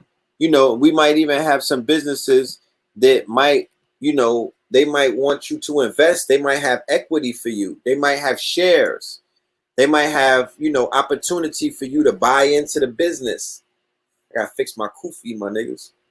They might give you opportunity to buy into the business. Equity. Insensitive. Shares, like what Garvey was about, you know? So we're going to roll that out and we're going to show you that there's opportunities all around us, right? I mentioned this with Pop Darby earlier tonight. If there's anybody out there that want to tap into that PPP money, right? That Trump money, that relief money, and you got an LLC, I need you to tap into me. Pause. I don't mean it like that, but I need you to tap in. I need you to get at me. Pause. I need you to holler at me. You know what I'm talking about? Somebody said that my crown is fire. King, I appreciate that. That is from brother Olu, right? Olu is on Instagram. OLU, and Olu is in Atlanta. He's turned up. He's litty too. Yeah, Corona Rising with Olu. He's lit. He's making these crowns. He's making them for the baby. I got one for my baby boy, for my son. I'm about to get something for my daughter. You know, he makes it for the whole family. You know, Minister Farrakhan got me wanting to rock the crown a little more because he was real clean the other day. What's my email? Give me my email real quick. This is the email that I correspond to. So hit me up because there's money out there, right? And let's talk about it. You heard the people getting back 10K. I heard they getting 30. I heard they getting 30. I heard they getting 40.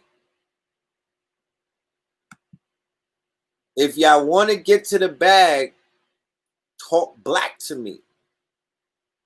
Hit me up. I know unemployment is giving free money to us. Well, I'm just saying. I'm talking in Swahili. I wish I could talk to you niggas in pig Latin. You know what I'm saying? Itsne, achne, uchne. You know what I'm talking about? Itsne, achne, uchne. It's in the uchne, like holla black. And I'm not going to say nothing else. I'm not going to say nothing else. You're going to hear about it after it's over. I'm letting you know, wink, wink, get at me if you ready to go.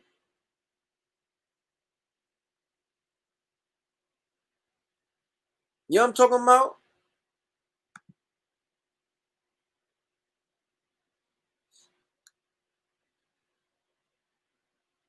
I'm not voting for Trump, but god damn it.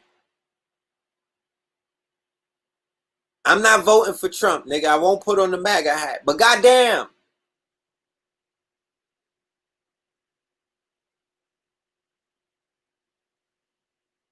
These niggas know how to pillage the motherfucking Federal Reserve.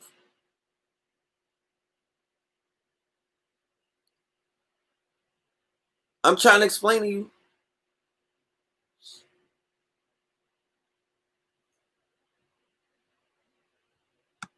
They working. You know what I'm saying? While they have black people marching and crying, they have black people having coronavirus parties.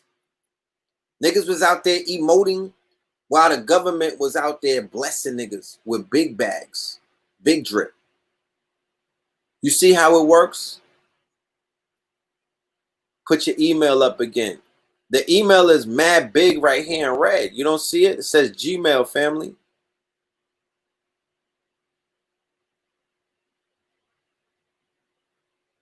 You know?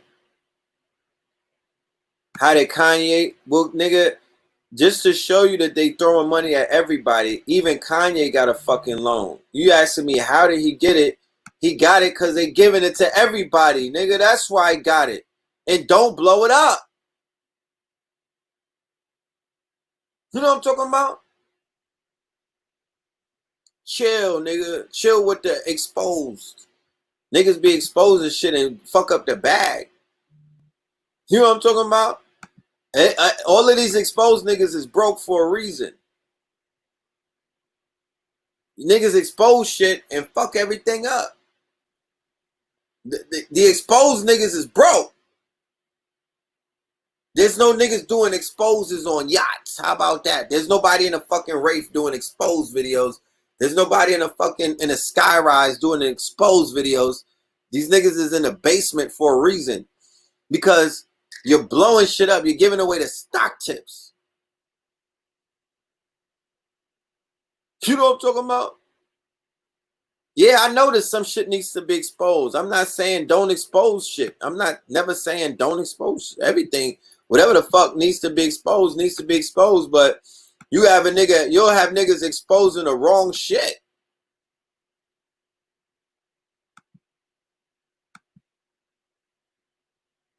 These niggas need to do some of that fucking research and go find out where the bag is at. Go find out where the free money is at. Go find out where the fucking leak is at. Nigga, if you so good at doing your pet detective work, why them niggas can't research and find out where the fucking federal loans is at? Why don't you do it exposed on the Federal Reserve and tell us where the fucking free money is? You weird nigga youth.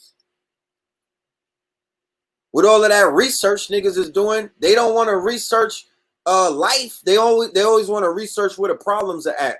Why niggas can't research a solution? Whatever happened to expose the fucking solution? Why don't they expose that? Why don't they expose the solution? Could we get an exposed series where you niggas expose the solution? Because I know it's hiding somewhere. I know it's hiding somewhere.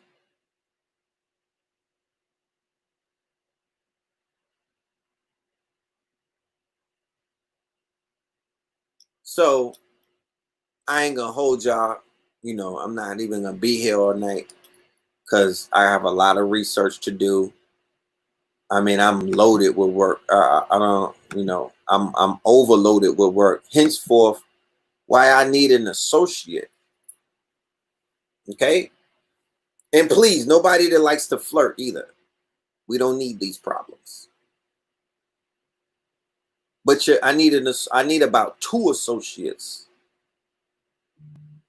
But you got to be able to trust people, because folks is not trustworthy. You feel me? And familiarity breeds content. So I don't want to get familiar with you niggas. You feel me? You got to be careful with shit like that. Familiarity breeds content. And it breeds the worst kind of content sometimes. Breaks my heart. You know? And as a Scorpio, and we on our loyalty shit, it could really irk our nerves and drive us into insanity. And then we pull the stingers out. You know? You don't want that. You don't want a Scorpio to hunt you down with them fucking stingers, because we shoot them like torpedoes. Somebody said, what are the qualifications? Qualifications would definitely be, you can't have anxiety. You know, that starts. You can't be on medication.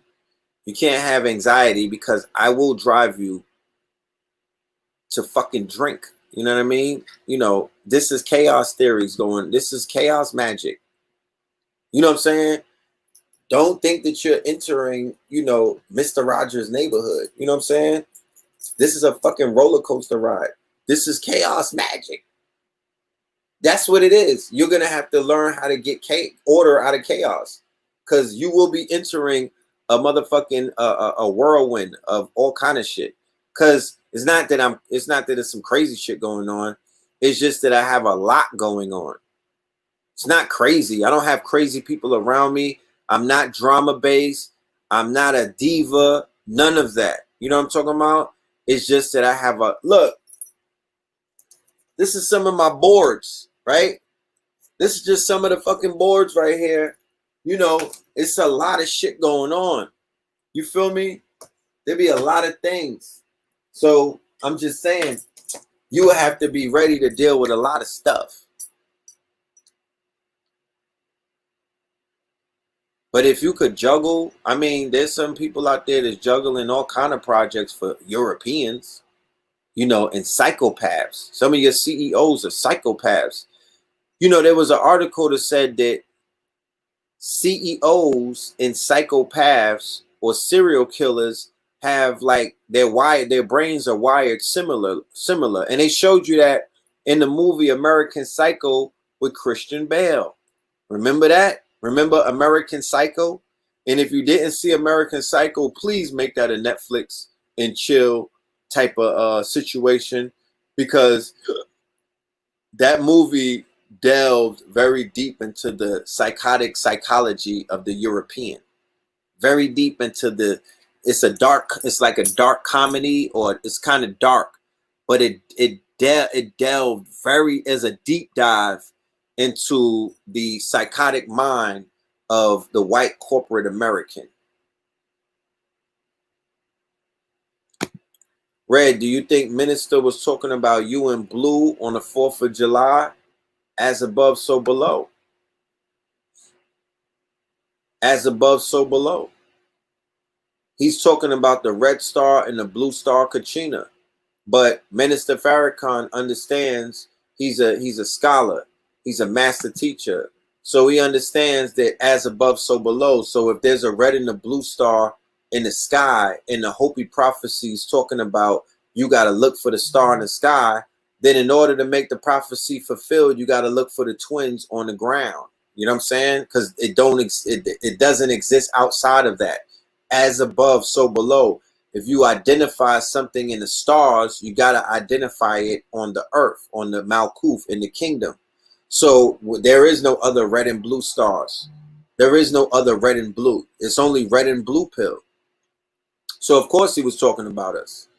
You know, the hero twins. When you do the hero twins, because the blue star, the red star, Kachina, right? Let me take you to the prophecy. Because y'all, you know, there's people that's new that probably haven't even heard about the red and the blue star Kachina. Or you know, I taught about that in some of these classes, but everybody wasn't in those classes. So we'll go here.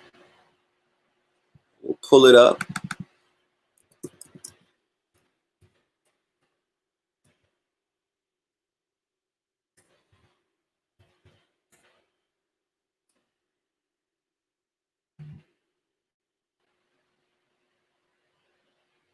The Hopi prophecy, right?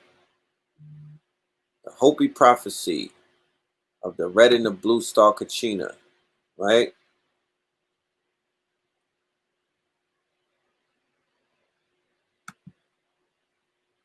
So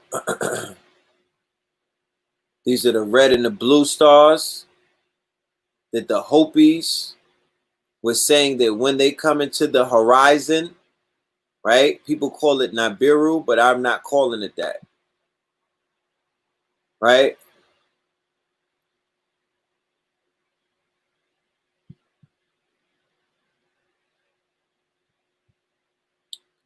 These are part of the prophecies that when these things appear, then you could tell the time that you are in. You know what era or what age or what epoch, right, that you are in, because everything is about the precession of the equinox, and man is only following the celestial stars. Man is not over the stars. Man is not the influencer of the stars. Man is influenced by the stars. As above, so below. Those who return to the ways given to us in the original teachings and live a natural way of life will not be touched by the coming of the purifier. They will survive and build a new world. Only in the ancient teachings will the ability to understand the messages be found, right? So the purifier is coming. The blue star Kachina is going to bring about the purifier. The purifier could be something like the bubonic plague. The purifier could be something like the quote-unquote coronavirus. That could be the purifier. The purifier comes to purify the people, and it takes certain people out, and then it raises up, and it makes essential another group of people. Okay. This is the 8th sign. You will see many youth who wear their hair long like my people come and join the tribal nations to learn their ways and wisdom, right? That was the hippies. When the hippies grew their hair long and they joined the tribal nations, the hippies are following the quote unquote Indian tribes with the teepees and whatnot. That's what the hippies were following. The flower children with the long hair, letting their hair grow, smoking the weed, chilling in the teepee and all of that. That was following the Indian tribes, right? So that was the prophecy that came true. The 9th and the last sign, you will see and hear of a dwelling place in the heavens above the earth that shall fall with the great, right? So they're saying that if the space station falls out of the sky, if the space station crashes, that will be the fulfilling of that prophecy. After the arrival of the twins, they will begin to vanish before your eyes like so much smoke. Others will have great deformities, both in the mind and upon their bodies. There will be those who will walk in the body that are not from this reality. For many of the gateways that just once protected us will be opened. There will be much confusion between sexes and children and their elders, right? So after the arrival of the twins, which are the twin stars, which are the red and the blue Kachina, then you're going to begin to see certain things on the planet. When the earth is ravaged and the animals are dying, a new tribe of people shall come into the earth from many colors, creeds, and classes, and who by their actions and deeds shall make the earth green again. They shall be known as the warriors of the rainbow, right? Pause. And we ain't talking about, you know what we're not talking about. You know what we're not talking about.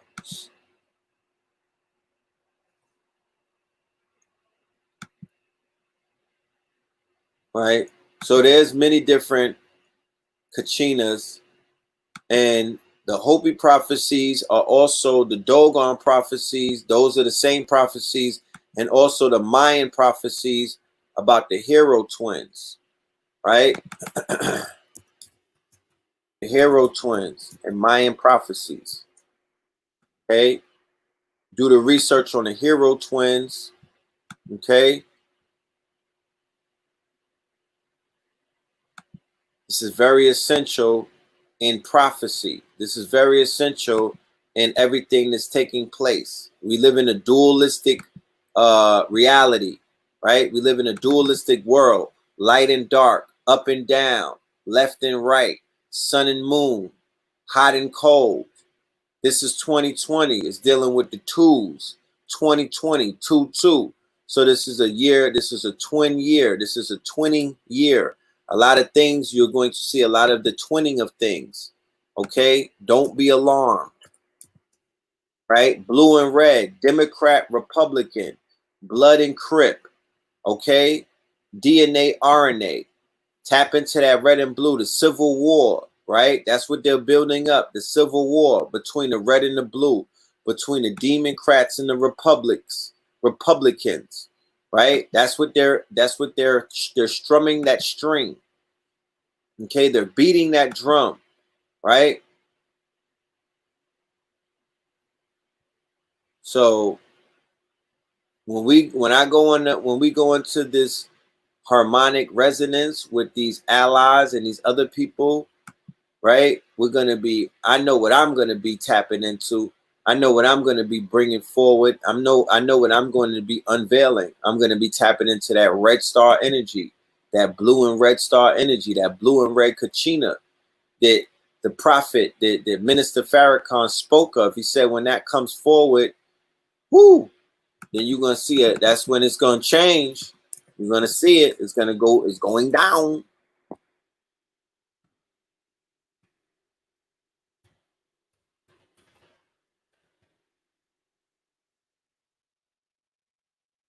Yeah, look into it. Look into that, y'all. Don't take my word for it. Just look into what I just showed you. Please do more, do further research. If your roof is over 7 years old, you may qualify for a unique metal roofing opportunity. Watch the.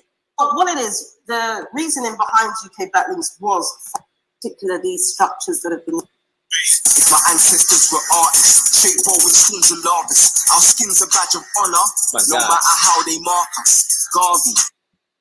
My God. Right Number one platform for artists with a top. Now they get smart now. What the hell? Where's the speech at, sister? You know what? You know. Used to playing. Quote, you must always. We have to have the type of understanding of Africa and the type of understanding of our people here in order to build a bridge. Okay.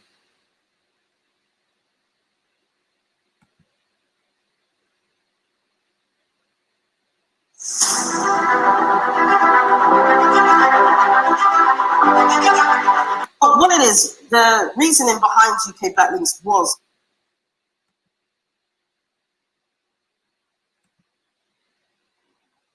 This was on Revolt. God made me his mouthpiece. And so today, the national representative of the Honorable Elijah Muhammad, the Honorable Minister Lewis. Hold on. Nature.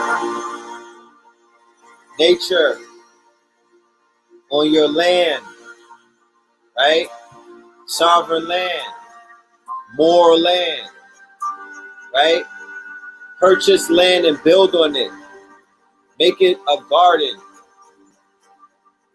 That's how you move. That's how we got to buy land so we could do things like this, so we could get together and do retreats. I don't want to rent nobody land, right? We can have our own land just like this, our own estates. This is our birthright. This is owed to us. This is our birthright. You dig? For us to live amongst nature and to be amongst each other. Yeah, that's our birthright. You know, we don't gotta ask permission to be in a garden. We in a garden. We in a garden. We don't need no big ass, crusty ass cities and whatnot. No stinking ass.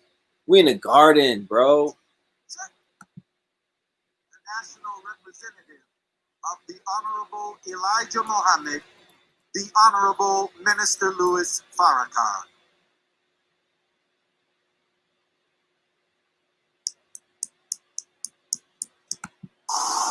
To call us in or to use our lives as he pleases without asking our permission. Than the blood of a martyr. Because the scholar Like we in said Islam, about the martyrs. a martyr. It's for My Minister life Hafiz. and my death to get answers. When you get lost in the emotion of your loss, the loss becomes harder to bear. But when you recognize, and we recognize, that there's only one life giver, and when we recognize that this precious life that each of us have at this moment is a gift to us and to others from Allah, and he, being our sovereign Lord, has the right to call us in or to use our lives as he pleases without asking our permission. But as Muslims, we say it in our daily prayers. Surely my prayer, my sacrifice, my life and my death is all for Allah, the Lord of the worlds. During Ramadan, in the early morning reading of the Quran, I began to get some of the answers to the questions that I was asking of Allah. And all of you that are watching your brother, from wherever you may be watching, there are many questions that you had in your mind over this virus and over the loss of life and over the lives that were lost and over the pain and hurt and hardship of those who lost their loved ones without even being able to say farewell and goodbye, and not even to touch your loved one. That was very painful. But I want you to know that the life that you lost was not in vain. Abdul Hafiz Muhammad's life lost to the coronavirus is not in vain. He is considered in Islam a martyr. Those who die in the way of Allah The Quran says, don't speak of them as dead. They are alive because their death was in the cause of God. No one in this drama, from China to Iran to Italy to every country in the world whose people have been lost to this virus, there's no reason for us not to see them in the same light. They are martyrs. You may ask, how do they become martyrs? Allah says in the Quran, the ink of a scholar's pen is more valuable in the sight of Allah than the blood of a martyr. Because the scholar can write words of wisdom to make the devil smaller and smaller. But nothing is more powerful than when you offer your life to God in his cause. Nothing. And so I see my brother as a martyr. I see all of those who have died who may fall away from Satan. So when I call your name or call your function, Yes, sir.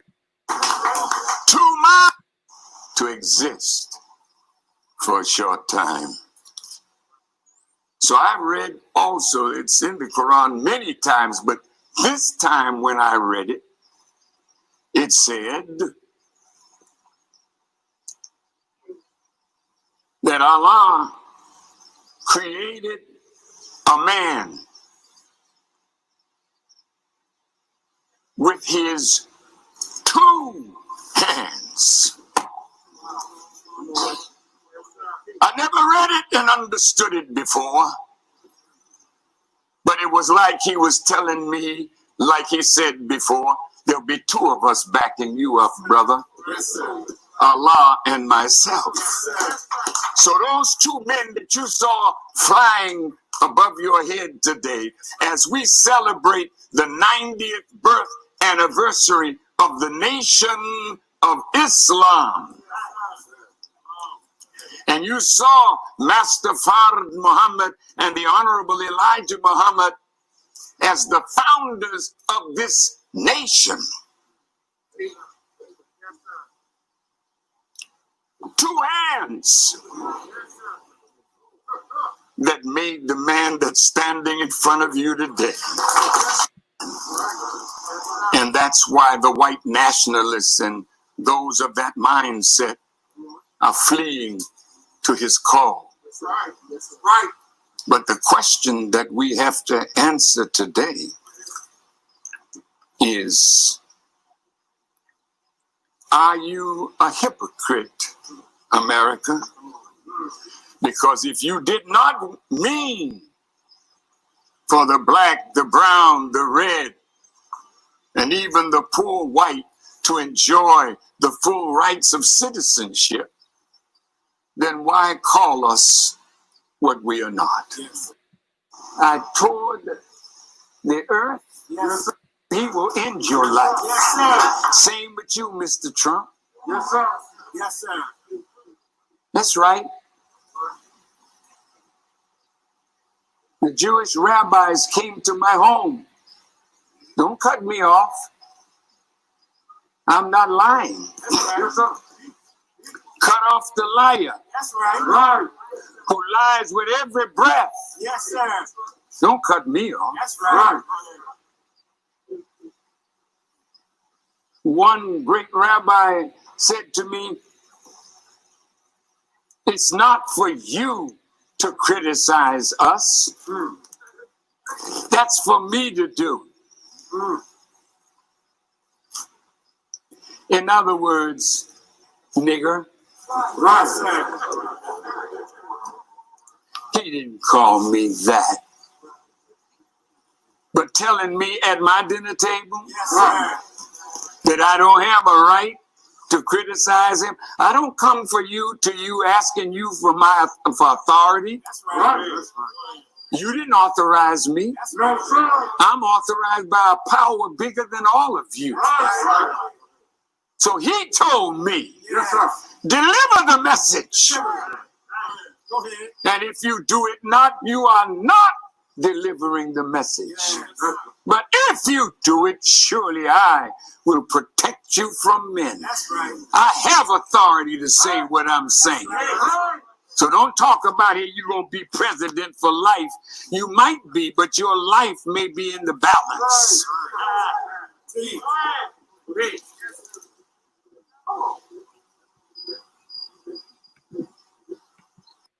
I'll leave it right there, man. Y'all go and see that. Y'all I'm talking about. I can't go through the whole lecture tonight. You know, I'm not even going to critique it tonight because I want to do that with my brother, maybe somebody else. I'll wait till when Wesley comes. We'll probably go over it then. You know?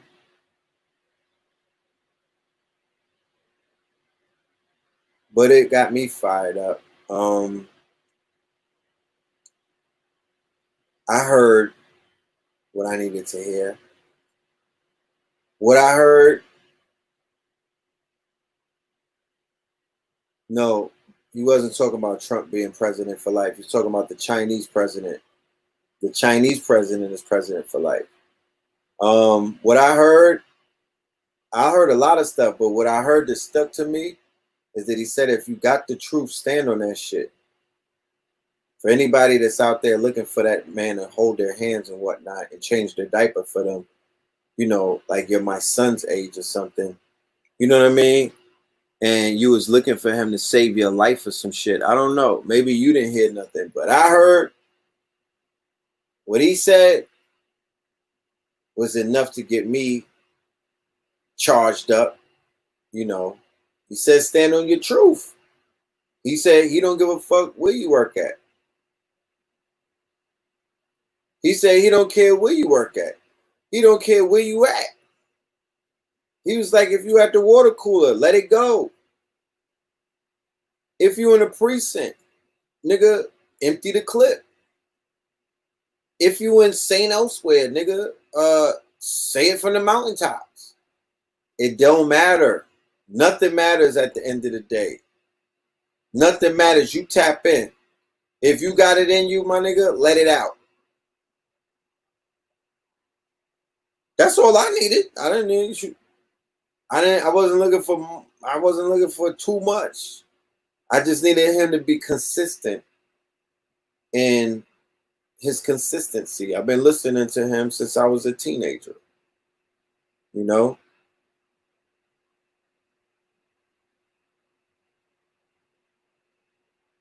You know, he's thug motivation.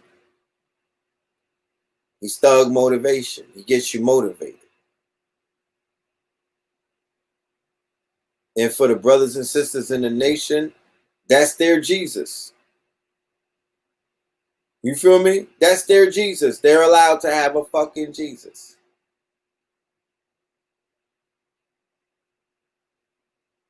You know? And I just leave it at that. And what I saw later on Stone Mountain with the brothers with the army, because Minister Farrakhan represents the Nation of Islam, right? Who go on record to say that they are a religious organization and they don't carry around weapons. But if they were to be transgressed against, they are to defend themselves, you know what I mean, against their transgressor, right? With the same strength or double the strength or double the aggression that was aimed at them. That is their quote unquote mission statement. So I know what the nation represents when it comes to being a standing army. I know what they represent with non-lethal and lethal combat. I know what they represent as a military arm with the fruit of Islam and their discipline. I know that. I'm aware of that. Right? I fucks with that.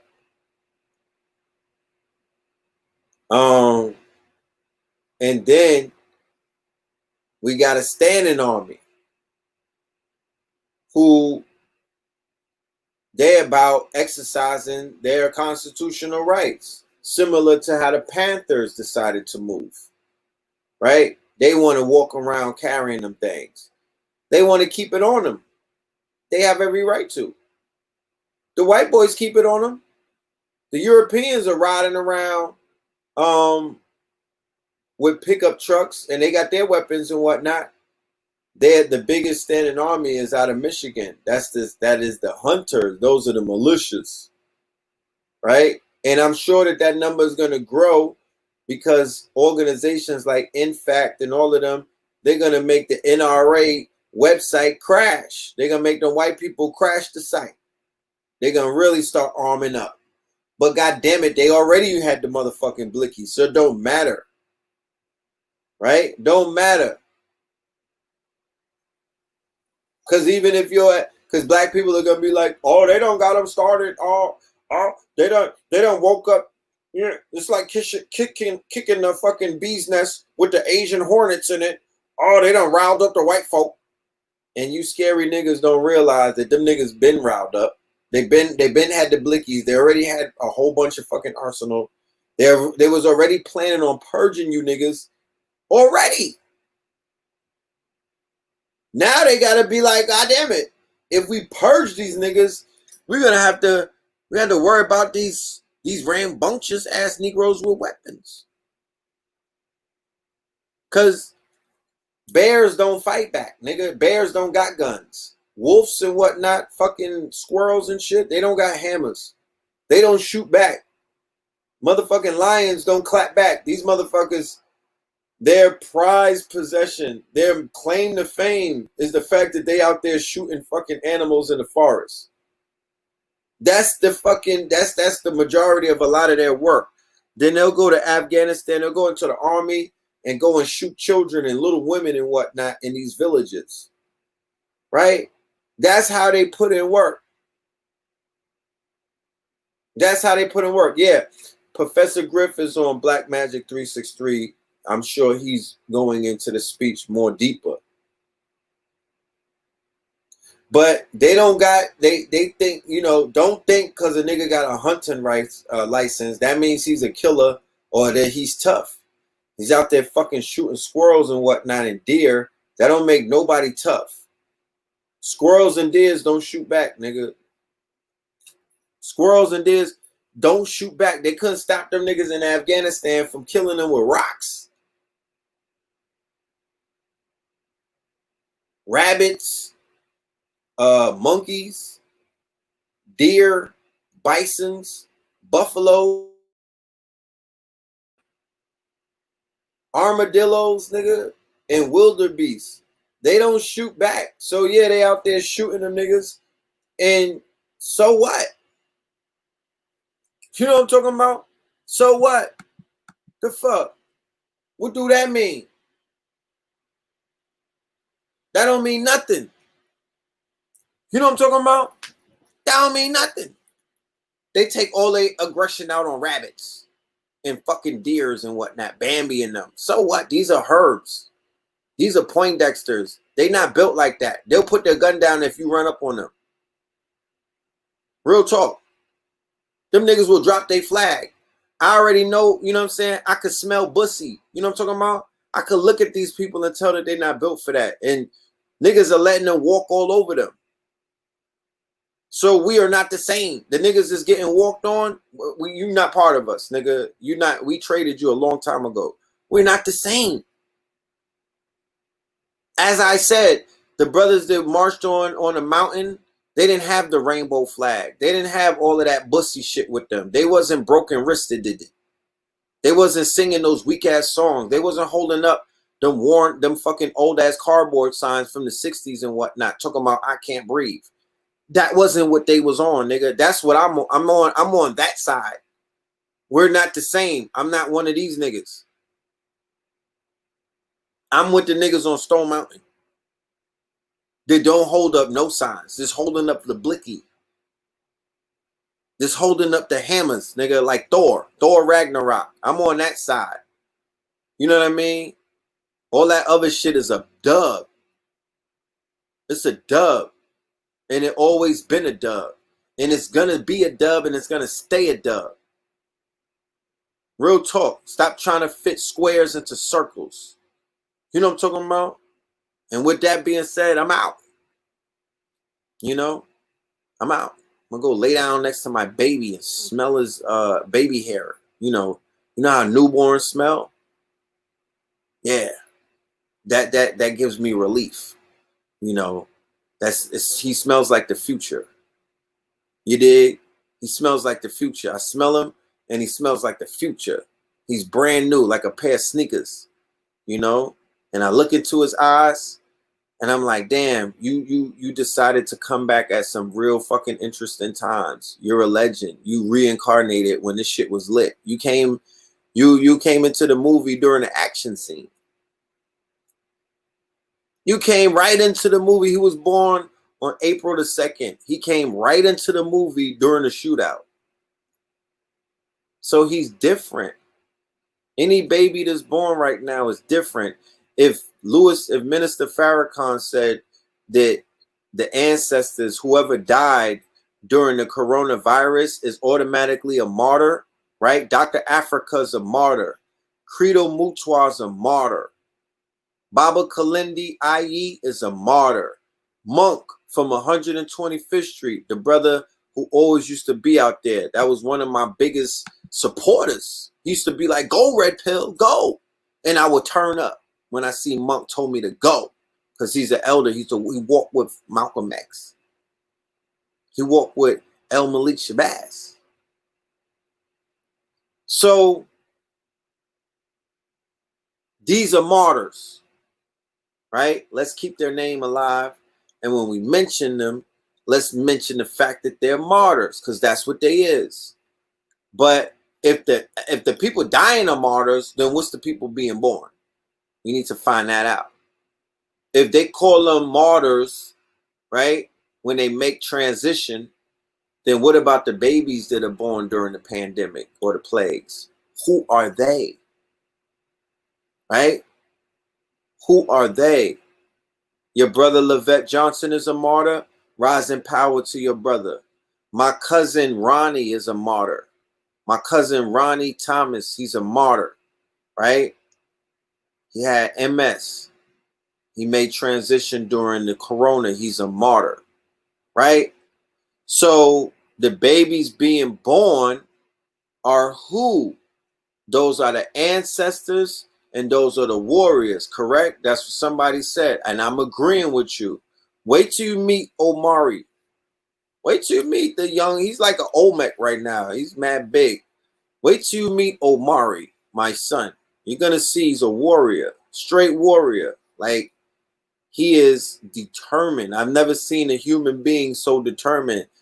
This little nigga wants to run. All right, he wants to walk and run at the same time. He's only like, what, 3 months?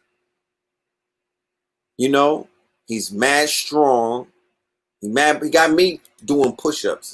He's mad brolic. He like an Olmec, you know what I mean? And he's just beautiful. He's gorgeous. You know what I'm saying? Like he's wonderful. You know, he's wonderful. No, he's not walking at 3 months. He's trying to. He's kicking out with his legs and he's wiggling, you know. But yeah, that's what it is. You know, that's what it is. Shout out to all of the mothers out there. I love you. I appreciate y'all. You know, just the women, particularly, not even just all of the women, all of the, and I'm not pandering, brothers.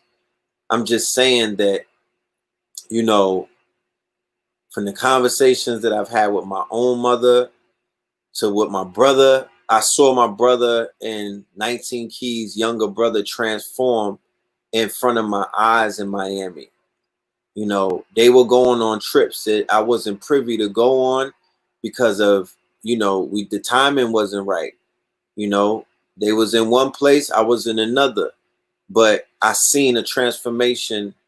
I seen an initiation because the young brother, he got initiated into the priesthood.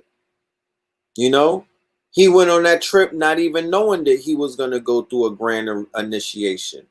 And I seen a young man, he's a young man, so that's a rites of passage for him. And do you know what he came out of that rites of passage saying and standing on? That we have to acknowledge the divine feminine presence, our women, our sisters, our daughters, our mothers. And I'm here to say that I apologize for any hurt or pain that I have caused any woman, any of the mother of my children, my own mama. If I gave a pain in birth, and from that point on, you know, you have to atone for these things.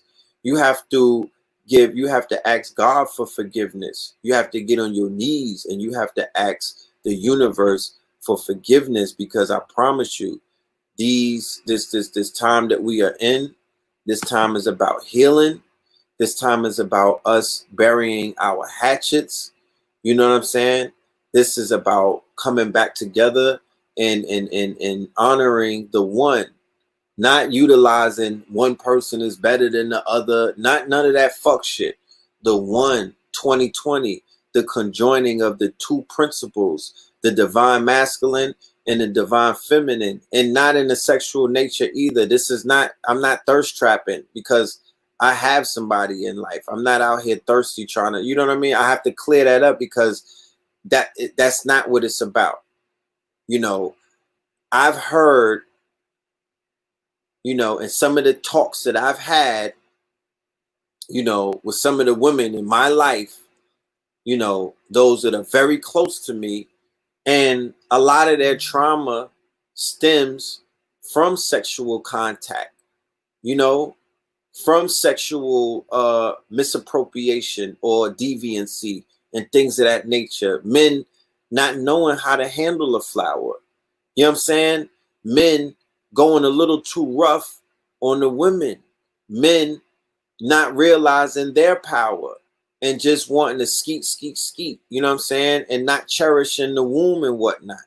You know, so even before we have, I think the sexual conversation, that's an adult conversation. We not even mature enough to get to that right now. We got to get just to the healing on some non-sexual type shit, just on some human being type shit, just on some, you know, we all have been through some shit. You know what I'm talking about? We all been dragged through the motherfucking streets here and there. We all been through some dark days. So yeah, The Wounded Womb by Dr. Phil Valentine. You know, shout out to you, Anthony. Shout out to all of my brothers that have been out there asking for forgiveness. I'm here to let you know, and this ain't no simp shit. This is not men going their own way. This ain't that. This ain't the red pill movement, nigga. This is red pill. And all I'm saying is we will fare better as a community because men, we are the ones with the phallus. So we should initiate the atonement at first. We're the givers. So we've given pain. You understand? We've given out pain. We've given out hurt. We've given out letdown. You know what I'm talking about? We've given out savagery. You feel me? We've given out toxicness. We've done these things because we the givers. Yeah, we got situations where men is on child support. And I had my heart shattered in a trillion pieces before, right? I got fucking dragged, my nigga. I had holes in my aura because of heartbreak. You know what I'm saying? So I know that it's real. I know that, I mean, there's certain things that I'm still healing from. So there's no denying that women throw darts and niggas get hit, right? But we have to acknowledge that on this planet, in this epoch, right? During this time period that we've all incarnated during. We're not in Mesopotamia right now. We're in the fucking trenches. And in this patriarch society, a lot of pain has been initiated by the hands of man. A lot of trauma, a lot of pain, a lot of distrust, a lot of things. So I'm only saying, and I'm you know, I might, you know, I'm putting myself on the ledge because I'm sure that I'm sure that this is something that people are not ready to necessarily hear right now. But before I tapped out, the spirit just jumped on me and was like, yo, you gotta atone.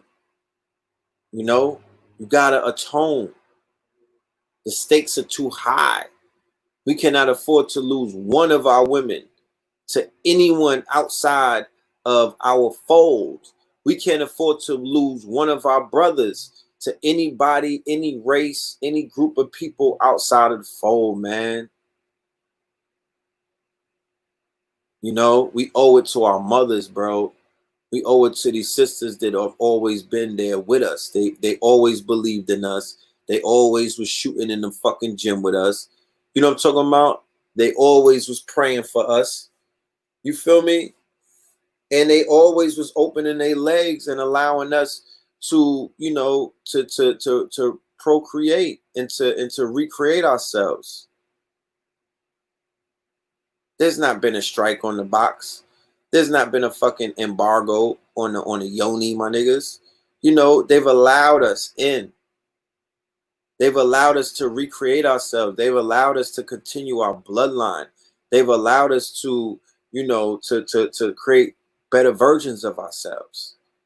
Because I'll be damned if any one of the children that I create is not going to be better than me. You know what I'm talking about? My son Amir, my daughter Wisdom Bella, and my son Omari L. Each one of them, I've already checked it out. They are going to be greater than me. So if I'm great, you need to prepare yourself for something that's going to be even greater. You know what I'm talking about? And they're going to be greater than me because their mothers are great. You know, because I did a fucking great job at, you know, at finding a divine reflection to fulfill the purpose of creating a life, right? Of fulfilling that purpose of creating a life.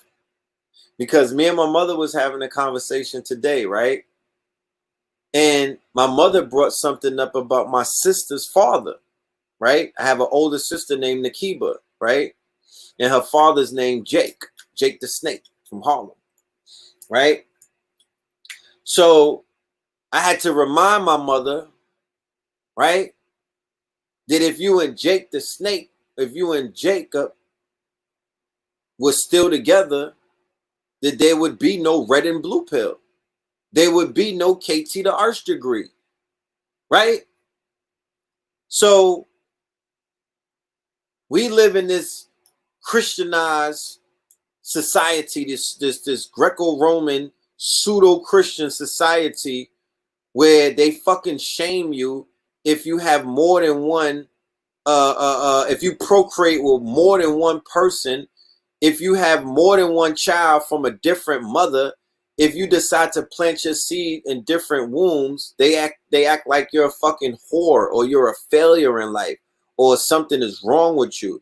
They treat these sisters as if these sisters are fulfilling prophecy sometimes. These sisters are fulfilling a motherfucking their DNA. Their DNA is ticking. They're like, yo, you see that nigga right there? Please capture that fucking seed and you know, and give life to this fucking egg. Please get that seed right there. Capture that nigga. Yeah. Snatch his fucking soul. That's right. Send that shit right here. Have that sperm rain on this fucking egg because I'm ready to give birth to a god. And your DNA is like, that's him. It's him, nigga. He's one of them. You know what I'm talking about? And then your nipples get hard and you're drawn to a nigga. And before you even say, excuse me, do you have any Grey Poupon? You already know that you're going to lay down and give him, you know, the motherfucking, the waterfall. You already know that you're gonna wash him, you know, in that holy nectar. You know what I'm saying? You've decided it already. Yo, I'm gonna snatch this nigga's soul. Yeah, him. He's going down. You know what I'm talking about? And y'all out here choosing. You know, women are the choosers, right? You the choosers. You know what the pimps say? They out here choosing. Y'all choose who the fuck you gonna fuck with, right? So if the woman traditionally is the chooser, you gravitate towards the seed, because ultimately it's about, you think it's about satisfying that itch. You know what I mean? But it's more of a mating ritual. It's more of a mating ritual. It's more divine than that. It's not just having, oh, that nigga got oh, look at him, how he wears his Yankee hat. You know, I want him to keep those Timbs on when he's up in it. You know what I'm talking about? Because I know he gonna send me up. No, it's bigger than that. It's bigger than that. That's lust. That's lust. You know, it's more divine than a nigga sending you up and just wearing his Timbs while he's sending you up and keeping his Yankee hat on. It's bigger than that. You know what I'm talking about? It's more divine than that. Yeah, somebody said Hennessy nightclub babies. You know, the motherfucking Hennessy nightclub babies. Them bottle service babies. You know? It's bigger than that.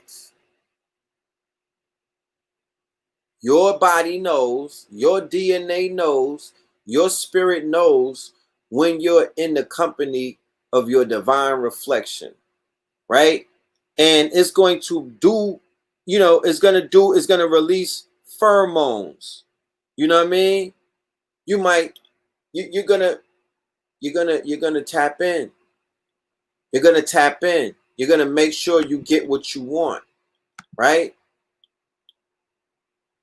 So if we were to get a little bit of re-education, we don't need too much, because we're not that far gone. If we get ourselves some more science to explain what it is that's going on and how we are to utilize our sexual urges, our sexual energy, and our attraction towards the opposite sex, how we could utilize that like alchemists, how we could take base metal and turn it into gold, because that's the base metal energy. You utilize that energy the same way that they were Rapunzel, how they were spinning motherfucking thread into gold yarn. You utilize that energy as an alchemist. You read the book The Alchemist, but the real alchemy is turning base metal into gold. Case in point, there's women out there listening to Meg Thee Stallion, and they're in the gym, right? And she's talking all of that pussy talk and all of that, you know, all of that Tina White shit. Wasn't Tina Snow, Tina White, what is it? And they're listening to Cardi B. They got the whole playlist of all the thoughts. Cardi B, Meg Thee Stallion, Nicki Minaj, and fucking Asian Doll. But what are they doing? They're taking all of that thottery and they're putting that shit in Lululemon. They're putting it all in the yoga pants. They you know what I mean? They're working on their gluteus maximus. They're getting their ass right. You know what I'm saying? They're getting their ass tight. They're getting their fucking legs right. You know what I'm talking about? They're getting their calf muscles in order by listening to thought music. They're not trying to be a thought, right? They're not out here thoughting, right? They're in Planet Fitness, listening to thought music, turning that shit into gold. That's how you do it. Yeah, you got people listening to Pop Smoke doing rituals. You got Brujas smoking cigars, listening to Pop Smoke doing their fucking rituals while Bobby Hemmett is playing. Whatever rocks your boat. Whatever floats your boat. You know, you got brothers, right, watching Booty Shaking while they working out. Right? Because the energy is going to flow regardless. The fucking blood is rushing to all of your brains. Right?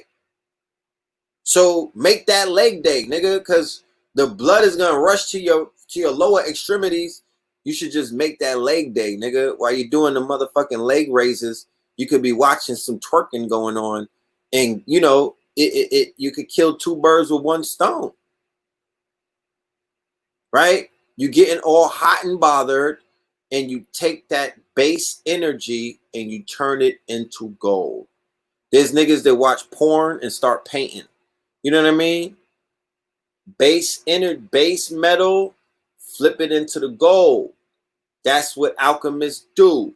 They take chaos energy, chaos magicians. What do chaos magicians do?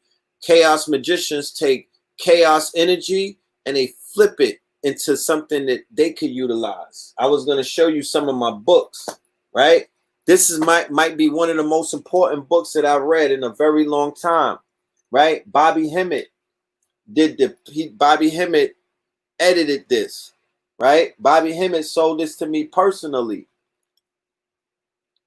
White Luciferians reveal their secrets. Melanin people, right? This book is about how white people take our energy and feed on it, right? They take our energy and they feed on it. Okay?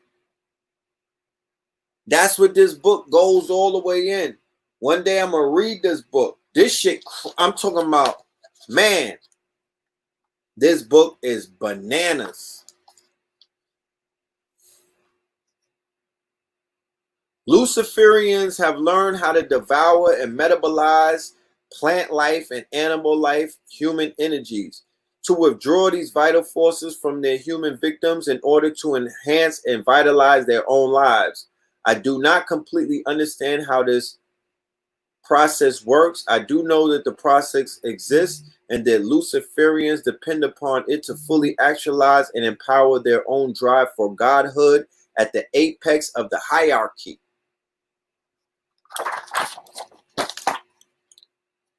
Right? You see that picture? That's Hercules on the cover. That's Hercules, right? Eating someone's head. Right? We're going to start a book club. Right? Wayne Ping Chandler, Ancient Future. This is a must read. We're going to start a book club. I was saying earlier that I had somebody was asking me about Cosmos. Cosmos, one of the cop killers. Right? Look, this is about white slavery. They were white and they were slaves. Right? The enslavement of whites in early America. You didn't know about that. These people were slaves too. Don't ever let them lie to you. You know what I'm talking about? Yeah. Here goes this book. The Laws of the Cosmos. Right? We're going to read this one day. Right? This brother went in this book. I think he signed it to me. Here. There you go.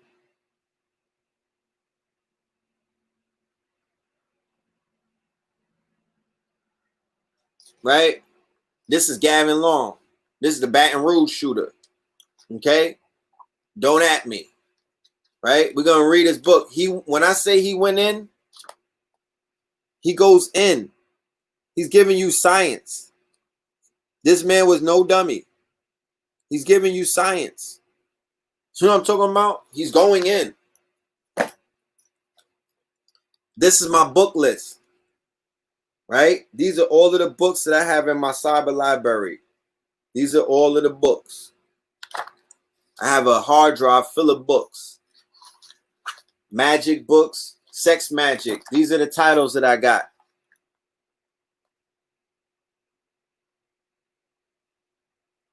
Bitter Venoms, Demons of the Flesh, Introduction to Sex Magic, Sex as a Symbol, sex and religion, sex worship, liber conjuis, erotonosis.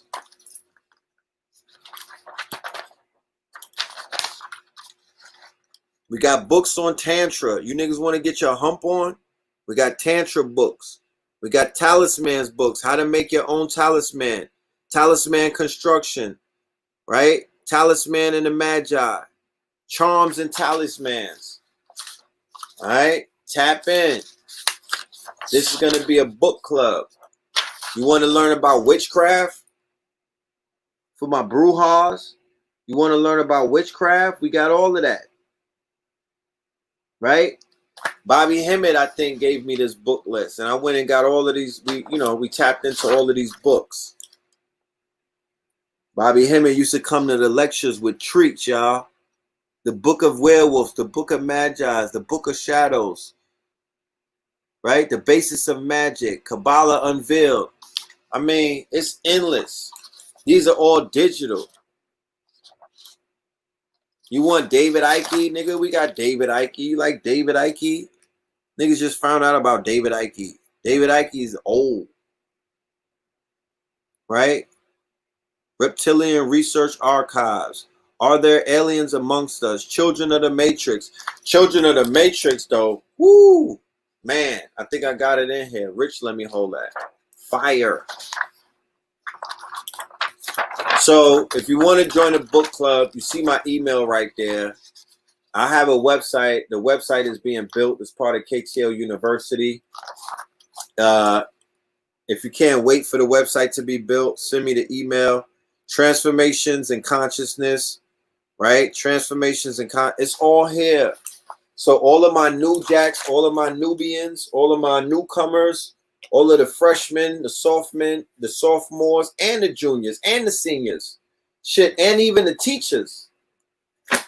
This is for you, right? KTL. Go get Ross Ben's book.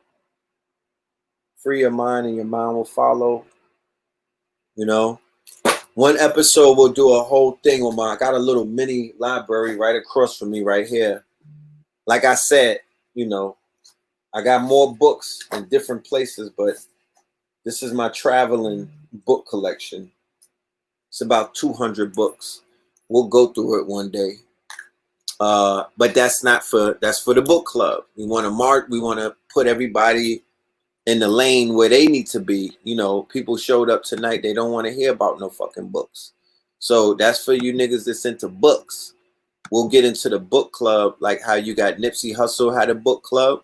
Well, we'll get into the Red Pill Book Club. We'll get into Notaledge University Book Club. And then I'll be encouraged to come out with my own book because I've been sitting on like 3 books for a minute. But in order to complete the books, I got to take a break. I got to take my hiatus. I got to get off of this grid. Because if I'm tapped into this grid, I can't get nothing done. You know what I'm saying? It's impossible. It's impossible. I can't do all of those. Like a magician can't do magic while he's standing in front of you. You feel me? I don't know if that makes sense, but to do them on camera in front of you every other week, I got to kind of disappear as a Scorpion. I got to disappear to transform, if that makes any sense. That's some Scorpio shit. We disappear and then we pop back up, transformed, hopefully for the better, but we resurrect ourselves. And then we come with, you know, our work. So I'm just following the spirit. You know, it's wherever the spirit takes me. I can't necessarily say that that's what I'm going to do. That's what I feel like. But what I feel like is not necessarily what the spirit has in order for me or planned for me. So I can't do anything outside of what the spirit has planned for me because it won't work. That's how my shit is set up. It just won't work, and I won't do it to myself because I'm not trying to be out here, you know, looking bad and whatnot. Because it will, you know, it will pull the carpet from right under you. It will pull the carpet from right under you. But if the spirit tells me that that's what I have to do, that I got to disappear for a minute, that I have to go and fall back, because I'm never out of the picture. I'm only in the cut like Fredo. I'm only the hidden one like a moon. You'd be surprised how many strings I pull in the hidden realm. But if that's what they tell me to do, then that's what I'm gonna do. And I'll let you know. I won't do it and not let you know. I'll keep you informed. All right. But with that being said, it's 3 hours in. It's late. You know what I mean? I got to get up early. Everyone who sends me the email, please, in the subject, state what it is that's in the email body, because I get a lot of emails. You can understand the volume of emails I receive on a daily basis. So in order for me and my assistants to assist you, just be very clear. You know what I mean? Just be clear in the subject and whatnot.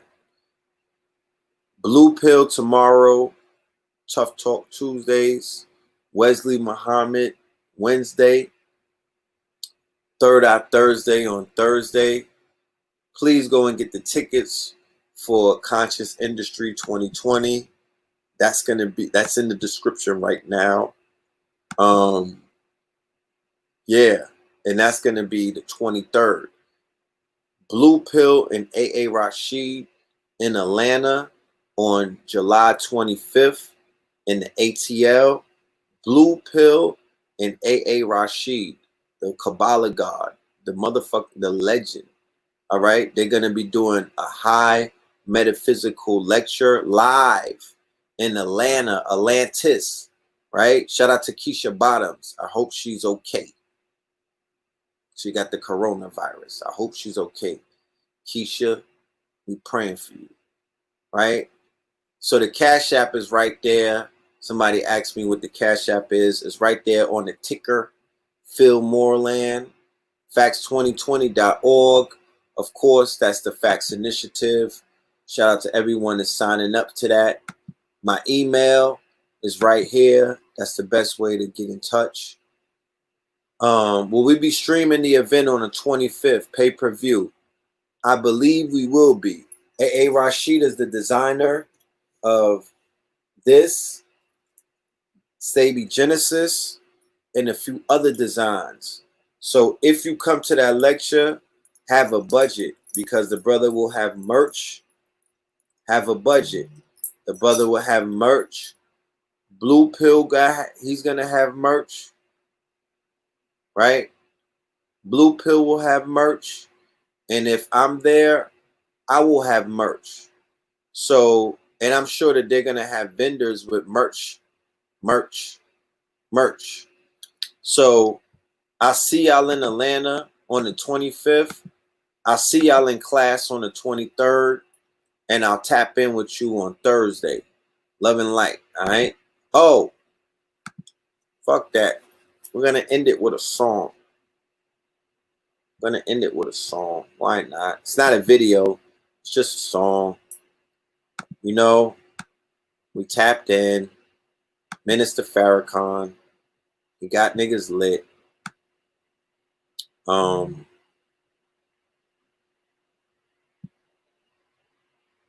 Yeah, so we're going to end it with a song. I think this one is called Goblins. This one is called Goblins. Right?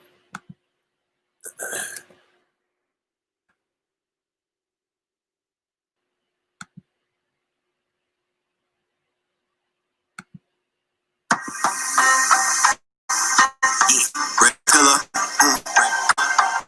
Scorpion King,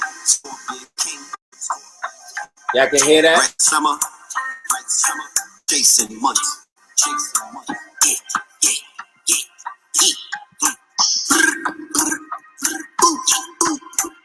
These goblin faces, God and Satan, they rob the Haitians and they rob the nations with a combination of provocations, obligations to God and Satan. These goblin faces, God and Satan, they rob the Haitians and they rob the nations with a combination of provocations, obligations to God and Satan. Proper relations, vaccinations, and inoculations. I'm not calling operations, the stock of operations, the black and mosaic combination.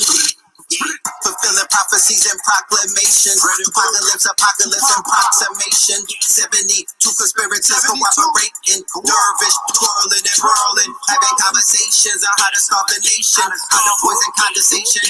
How to poison the condoms and give them to the boys while they vibrating. How to carve up the carbonations. Contemplate is an anti-carbonation. Contemplations against the Ethiopian sovereign nations. 9 months of waiting, ovulating, Satan awaiting inauguration into general population. I'm with the Seminole population. You could tell from my minerals, I rock with the ancients. There's some generals like Sicily, there's some popular Haitians. The Sentinels told me drop the locations. Somebody go and tell Keisha Bottom. You speak for the people on the bottom. We just trying to breathe. And the air is rotten. On the east side of Sodom, the sheep's getting fleeced, putting cotton in Gomorrah. Feed me Seymour, let them shop for the horrors. What they saying in the mega churches? What they doing with the mega curses? How they breaking up the mega curses? In fact, in beer, rubber black of a Messiah. In all black, Antifa, Macklemore attire. In the kitchen like Zachariah's kitchen. In the oracles, it's in the matrix. Playing Stone Love, chilling on Stone Mountain. 10,000 hammers, but who the hell was counting? Now we on the throne mountain, drinking from the stone fountains. The elixir of life, light and blue pill. Yeah, we mix with the light, These goblin faces, God and Satan. They rob the Haitians and they rob the nations with a combination of provocation, obligations to God and Satan. These goblin faces, God and Satan. They rob the Haitians and they rob the nations with a combination of provocations, obligations to God and Satan.